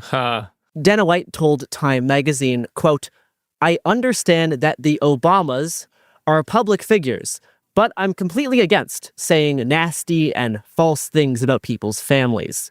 Everyone knows my position on free speech, but I hate that kind of nonsense," unquote. Yeah, well, you make that bed, you gotta lie in it. So that was Freedom 250. I watched about an hour's worth of the Paramount Plus broadcast and the fights. I did not watch the full thing. Most of the actual fighting was just like a regular UFC fight, right? The Hokett comment was the main thing that was like politically motivated actually on stage. Yeah. You know, besides the fact that, you know, Trump's sitting right there and you're fighting at the White House. But according to the FBI, this event could have gone very different. Here's Fox News reporting. Good morning, everyone. Breaking news out of Washington, D.C. on a potential tragedy that's been averted. The FBI revealing earlier today it foiled an alleged terror plot that was set to target Sunday night's UFC Freedom event at the White House. That's right. On Tuesday morning, Fox reported there was a sophisticated multi-step plan involving explosives, drones, and snipers targeting the Freedom 250 event. Vice President J.D. Vance addressed the alleged terror plot on Fox and Friends, saying, quote, "So much of the far-left rhetoric is driving itself towards violence," and also said this.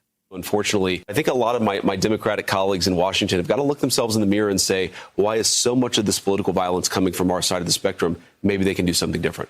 So, according to Vance, this alleged terror plot was coming from the Democrat side of politics, a result of turning up the political rhetoric. Fox reported that the thwarted attack was targeting capitalism, billionaires, and AIPAC, with upwards of 23 people involved in the plot, 5 of whom are in custody, with the details of the plan being uncovered on the encrypted messaging app Signal. A Fox contributor said that terrorist organizations and countries use Biden's open border to bring people inside the United States. And Vance pointed to the administration's efforts to go after left-wing terrorist funding networks. Almost all of that is not true. Yeah, it's just lies. It's just lies. Complete nonsense. Yeah. Almost all of that is, at the very least, stretching what actually happened to a near unrecognizable status, or is completely lying about the context and background of this attack. We will get into what actually happened regarding this alleged planned attack after this ad break.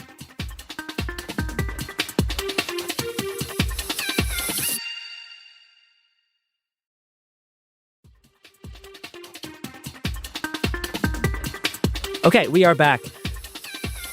On Tuesday morning, the FBI and DOJ announced law enforcement had thwarted a mass casualty attack attempting to kill government officials, with arrests happening over the weekend in Ohio, Missouri, Nebraska, and California. But rather than being the result of the FBI's excellent investigative prowess, law enforcement only learned about this potential attack because the mother of one of the members of this group that was planning the attack called the police concerned about her son's recent firearm purchases and contact with individuals online. By the time the FBI got to this person, 19-year-old Tyson Proper, he was already in a mental hospital. Yeah. Literally could not have done this. And just to be clear, the scale of the plan that they're describing, I would think would be difficult for like a nation-state actor to carry off successfully in DC. Yeah. Absolutely. Yeah. These guys were LARPing. These guys were LARPing on a signal group, and there was definitely some mental illness involved in that too. A group of men LARPed themselves into federal custody. Yep. Now, after police were called to Tyson Proper's home, where he lived with his parents, he was transported to the Dublin Springs Mental Health Center for homicidal ideations. Tyson Proper himself told police and FBI that he and others online had planned to use drones to detonate explosives on the north side of the UFC arena, forcing event attendees to evacuate south, where other co-conspirators would be set up with sniper rifles to fire on the fleeing crowd, targeting politicians and other quote-unquote high-value targets at the Freedom 250 event. Proper and 4 others are charged with conspiracy to commit murder. A family member told officers that Proper talked about meeting up with people he had met online to conduct quote-unquote missions and quote-unquote recons, and that he allegedly spent about $3,000 of his graduation money to buy, quote, camping gear, food, ballistic plates, a new shotgun, a rifle, lots of ammunition, extra magazines, and plate carriers, unquote. After searching his phone, investigators found signal chats detailing a planned attack, with maps highlighting potential sniper locations and drone launch points. The day after local police first visited Proper's home, the sheriff's office contacted the FBI. The FBI then searched Proper's home and found a journal that the criminal complaint says contained a list of approximately 46 names, including celebrities and politicians, as well as pages, quote, in which Proper wrote that the government sought to control people and to sacrifice children and others to a demonic figure, unquote. Family told FBI that Proper had, quote, recently began interacting with a group online that was comprised of individuals who represented themselves as ex-military and that may share some Christian-based ideology, unquote.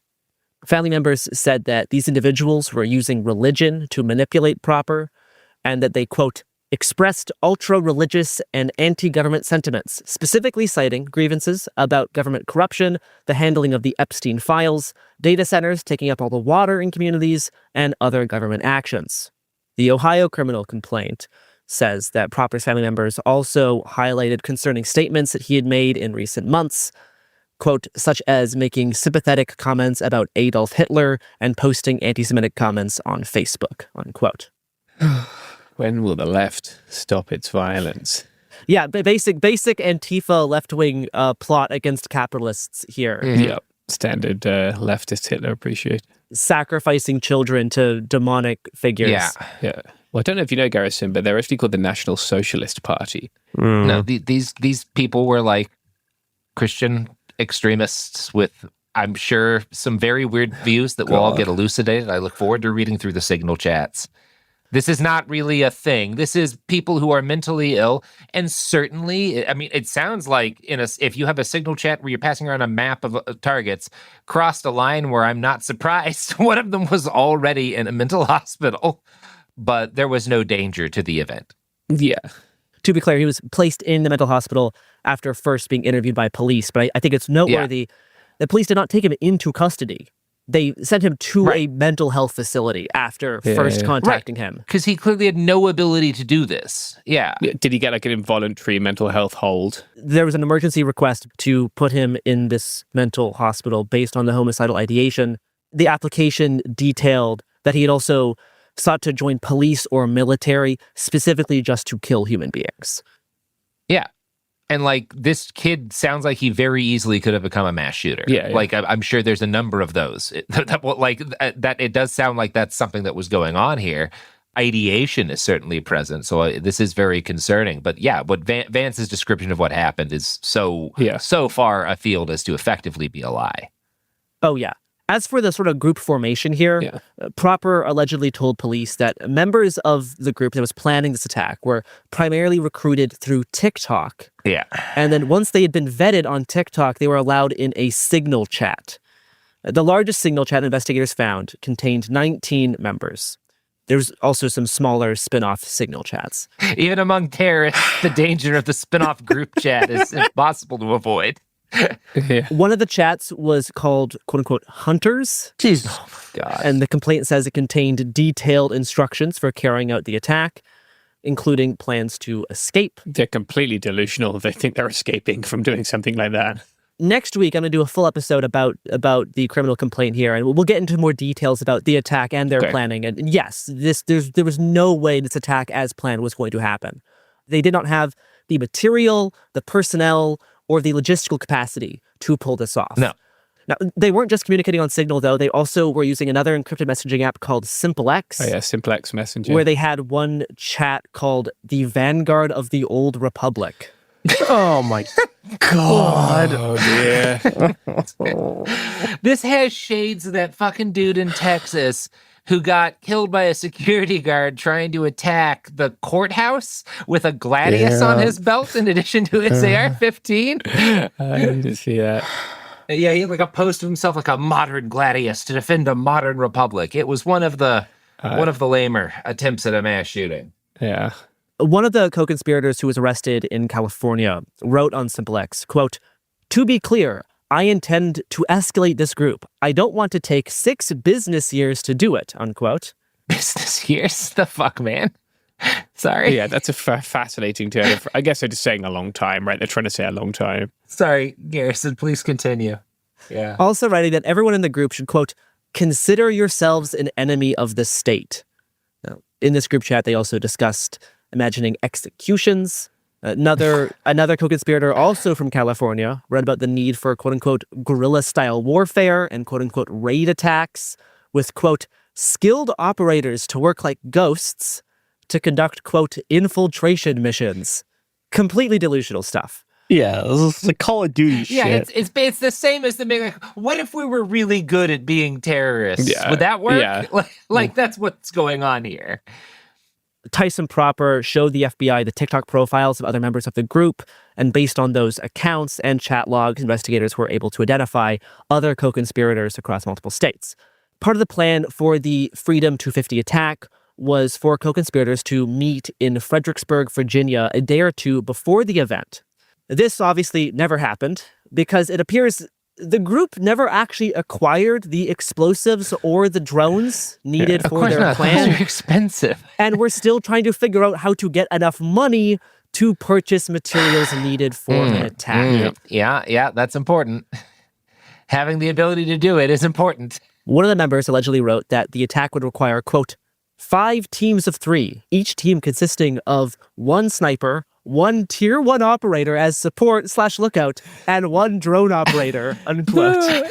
Yeah, what tier? Then sure, yeah. Tier 1 of the signal How many of those jet. you got lying around? Christ. How many ex-Delta guys you got hanging out? In the extended plan, they had like written out like 4 different tiers of operators and like what each tier is supposed to do, and how if the tier 1s get arrested, we have to try to break the tier 1s out of jail. Right. Yeah, because they're so important. They're super important. We got to get the tier 1s out. One of the members from California did try to drive to DC. Okay. But his vehicle had issues and needed to turn back. Oh, dear. Sure. Yeah. That's honestly, the Iranian hostage crisis, Delta Force got stopped from doing a rescue. Something similar happened. This guy did admit this to the FBI, but he claimed that he was only going there to protest the UFC Freedom 250 and that he was not involved in any conspiracy. That's tier one. But inside his vehicle, agents found firearms, tactical belt, radios, and other supplies. Inside the residence of the other California co-conspirator, agents found firearms, 30-round extended magazines, and approximately 180 rounds of ammunition. Yeah. One of the members of the group in West Virginia, who was interviewed by FBI, confirmed that the members communicated online about attacking UFC Freedom 250, but claimed the attack plan was canceled on June 12th. Well, that's fine then. Yeah. Yeah, and this is the kind of thing, again, there's no way this attack ever would have happened. The way the government's presenting this is nonsense. This little community, absolutely could have spawned one or more mass shooters. Yeah. Totally. Super glad that it didn't. I find the sort of organizational structure of this really interesting. Yeah. They also discuss doing attacks on power grids. So you have certain aspects of accelerationist terrorism here, but not organized on Telegram, not still anti-Semitic, but not necessarily explicitly the sort of neo-Nazi terrorist model. These people are on TikTok. They're obsessed with military tactics. They're very LARPy. They wanted to do something. They discussed assassinations. They discussed various types of attacks, but they were interested in attacks for these general anti-government reasons, rather than a specific sort of niche political ideology or ties to neo-Nazi accelerationist groups. Like I said, we will go into more detail next week. Tuesday night, Vance did comment again, admitting that the attack plan was, quote unquote, not that advanced and that the suspects, quote, weren't in town. They had not really done that much planning. Great. Cool, dude. Yeah. So yeah, Vance kind of changed his tune later on in the evening. That's good. I'm glad he eventually said something that was not complete bullshit. Yeah. Speaking of places where everything is complete bullshit, did you guys know Peter Thiel has a new social network? Actually, it's 20 years old. It's not new at all. But he does kind of have a social network. It's a private, invite-only organization called Dialog. Have y'all caught this story that's been dribbling out? No. So this first got onto most people's radar in 2022 when Andrew Gelman, who's a statistician, posted on his blog that he had gotten an invite to this Dialog 2022, which was that year's event. It was described as an off-the-record retreat for global leaders, and there was a list of confirmed participants. This was part of the some of the names of people who've been in this organization we're talking about was going to be referred to as a hack, revealed some data that had not been effectively redacted on the website to this organization that revealed a bunch of the members. But we already had a list of several dozen of the people in this group. And it included folks like Peter Brown, who's the CEO of Renaissance Technologies, Kelly Bayer Rosmarin, who's the CEO of Optus, a lot of CEOs, but also folks like Susan Athey, professor of economics at Stanford. Grover Norquist was on that initial revealed list. He's an anti-tax activist, I guess would be the most basic way of saying what he is. Sure. In the email to invite to Andrew said, quote, there are no speeches or panels, only moderated breakout discussions for 8 to 12 participants. Everything is 100% off the record. The agenda is curated based on your interests, and we optimize for introverts, no small talk. So yeah, there have been, I think, a couple of other previous cases where invites to this have leaked out to different people. Several folks who have gotten invited have posted about it. This is not a totally weird thing for billionaires to do. Yeah. Jeff Bezos has a similar kind of thing where every year or so he'll have a group of people he finds interesting that he takes to a resort or to a nice property or something that he owns somewhere, and they'll all hang out and they'll have discussions. Sometimes people put on presentations for 3 or 4 days. And we've gotten a couple of people who have been to these have written about the experience, and in some cases critically. Yeah. There's that big one at Sun Valley, right? That might be the one people are most familiar with. Yeah. I think that's one of the big ones. Yeah. So this is not a super weird thing, but the fact that Peter Thiel is who he is, and the fact that he's only gotten more influential now that Trump is president again, makes this organization a lot more relevant, which is why it's particularly interesting that very recently there was apparently a directory in the website's code And Swiss hacktivist Maya Arsen-Crimey, who is also a friend of the pod in the actual sense, was tipped off about a directory in the code for the website for Dialog that basically was not, they hadn't done the things that you would want to do to protect the data of their members, right? That's the basics of this, right? Yeah. So something was left undone that should have been handled, and a bunch of information was revealed. And Wired got, as a result of this, the names of 222 people and records. And these are a mix of folks who are like members of this organization. And Dialog over the years has turned into more than just every year people meet. There's also apparently like a dating app component of it where they're advertising it like, if you let us know who you're looking for, we've got this network of influential people. We'll hook you up with another, only special and important people. That's a lot of the appeal, right? There's a lot of star fuckery that goes on in the Silicon Valley set. But because of all of this stuff, there's also information on a retreat, the upcoming retreat, this year's event, which is apparently August 12th to 16th. God, I'd love to get a seat at a venue near Dublin, Ireland. That's part of why. And to quote from that Wired article, and this is talking about like the program for this upcoming event, quote, there's a series of off-the-record discussions, including money does buy happiness, bring back nuclear, navigating World War III, battlefield technologies, and how's your sex life? Other talks include Build a Cult, moderated by the founder of the Christian networking site Pray.com, and Build a Party, run by a former White House national security official. Now, I haven't looked into Build a Party yet. That's, boy, howdy. But I did look into Pray.com. And as soon as I went to the Pray.com website, it informed me that the founder and CEO is one Steve Gattina, who has the dead, empty eyes of the shark from Jaws. Oh, no. Are you guys looking at this, Steve, now in the research doc? Is this the guy with the Prey shirt? Yeah, he's wearing the Prey shirt. That's and I have to say, okay. He's got like the same phenotype as Peter Thiel. It's uncanny. Yeah, like he weirdly looks a little like Peter Thiel. Yeah.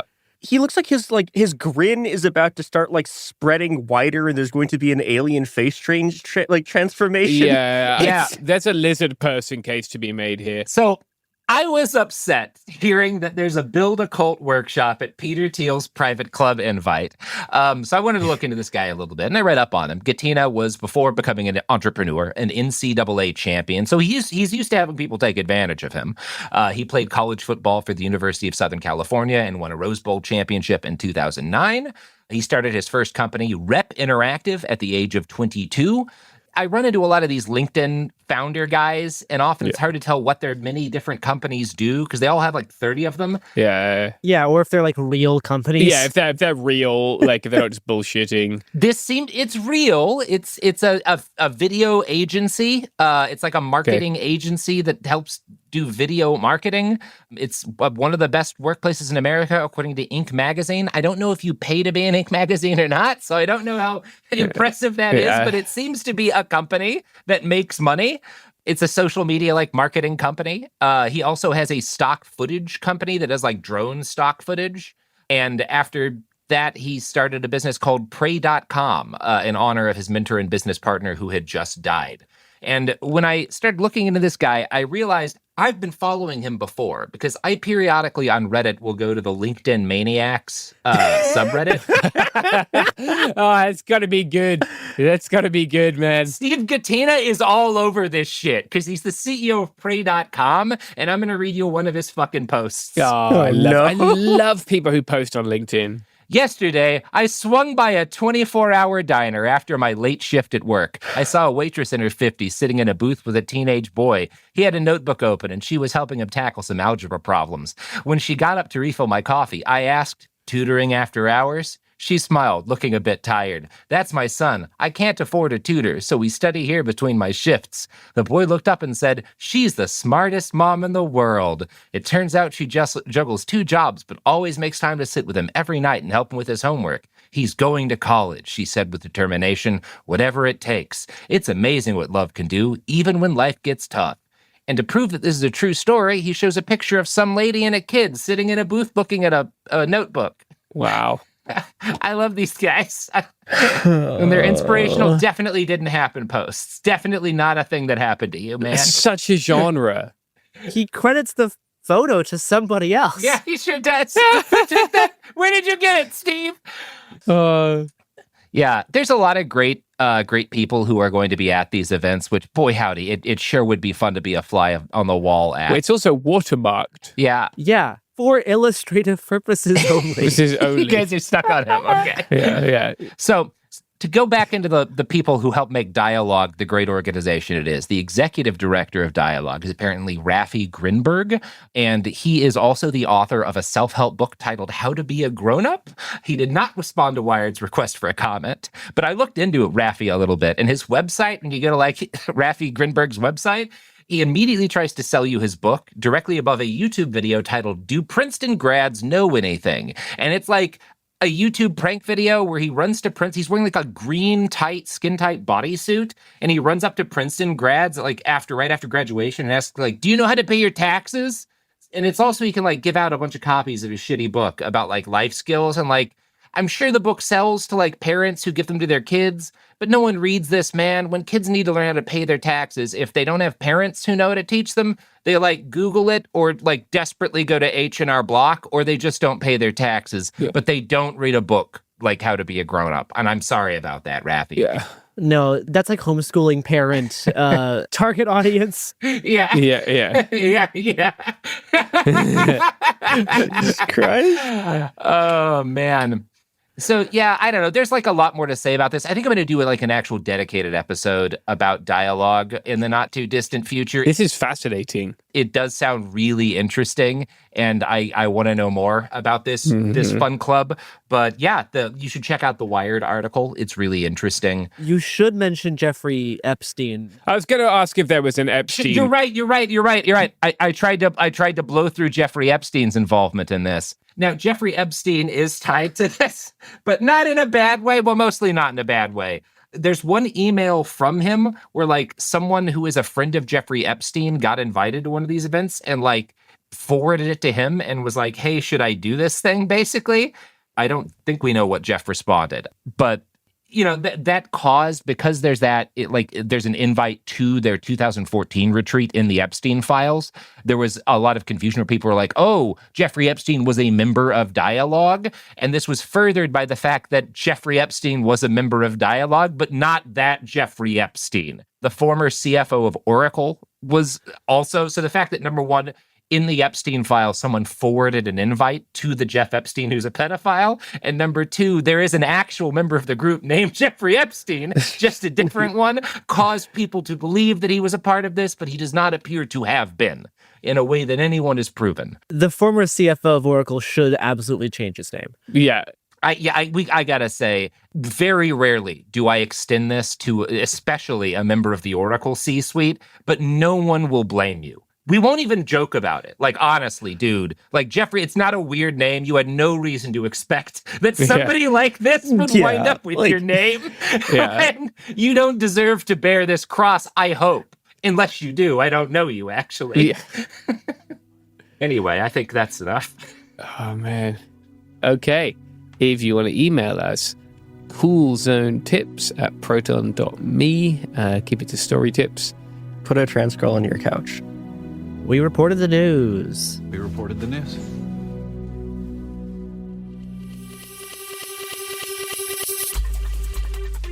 Hey, we'll be back Monday with more episodes every week from now until the heat death of the universe. It Could Happen Here is a production of Cool Zone Media. For more podcasts from Cool Zone Media, visit our website, coolzonemedia.com, or check us out on the iHeartRadio app, Apple Podcasts, or wherever you listen to podcasts. You can now find sources for It Could Happen Here listed directly in episode descriptions. Thanks for listening. Mom, can I have Lingo Kids? Dad, Lingo Kids, please! When did we become the Lingo Kids house? No idea. Last week it was dinosaurs. This week it's... Lingo Kids! Why Lingo Kids? Because it's the best thing ever. We can play games with astronauts, wild animals, and superheroes. With more than 4,000 interactive games, songs, and shows, Lingo Kids is the #1 entertainment platform for young kids. So, no dinosaurs? And dinosaurs! Lingo Kids! Everything kids love. Download it for free. Ryan Reynolds here from Mint Mobile. I don't know if you knew this, but anyone can get the same premium wireless for $15 a month plan that I've been enjoying. It's not just for celebrities, so do like I did and have one of your assistants switch you to Mint Mobile today. I'm told it's super easy to do at mintmobile.com/switch. Upfront payment of $45 for 3-month plan, equivalent to $15 per month required. Intro rate first 3 months only, then full price plan options available. Taxes and fees extra. See full terms at mintmobile.com. Did you know you can get your prep for free? Mr. provides 100% free prep and DoxyPep prescribed online and delivered right to your door discreetly. Whether you have insurance or not, Mr.'s got you covered in 3 easy steps. 1, sign up at Mr.com. 2, consult with a doctor online. 3, complete your at-home test kit. And then your prep and DoxyPep come right to your door. No doctor's office, no needles, no paperwork. Easy, judgment-free, and totally online. Head to Mr.com and get started today. This is Bethany Frankel from Just Be with Bethany Frankel. Biggie and Smalls are my little soulmates, and I love them in that ridiculous way only pet people understand. That is why I am so excited to try Chewy. They have over 100,000 products, all the food, treats, toys, supplements my boys could ever need. Everything ships fast, which is huge. Chewy also handles the serious stuff, prescriptions, pet insurance, telehealth, vet visits, and they're even opening vet clinics across the country. Brilliant. And their 24/7 customer service feels like talking to people who truly get it, the kind of people who understand why you would buy insane dog costumes and not get judged for it. Plus, the 1-year satisfaction guarantee means if my boys turn their noses up at something, I can return it with no stress. So excited for how Chewy helps me take care of Biggie and Smalls so I can focus on loving them the way I do. For life with pets, the answer is Chewy. Save $20 on your first order with free shipping at chewpanions.chewy.com/justbe. This is an iHeart podcast. Guaranteed human.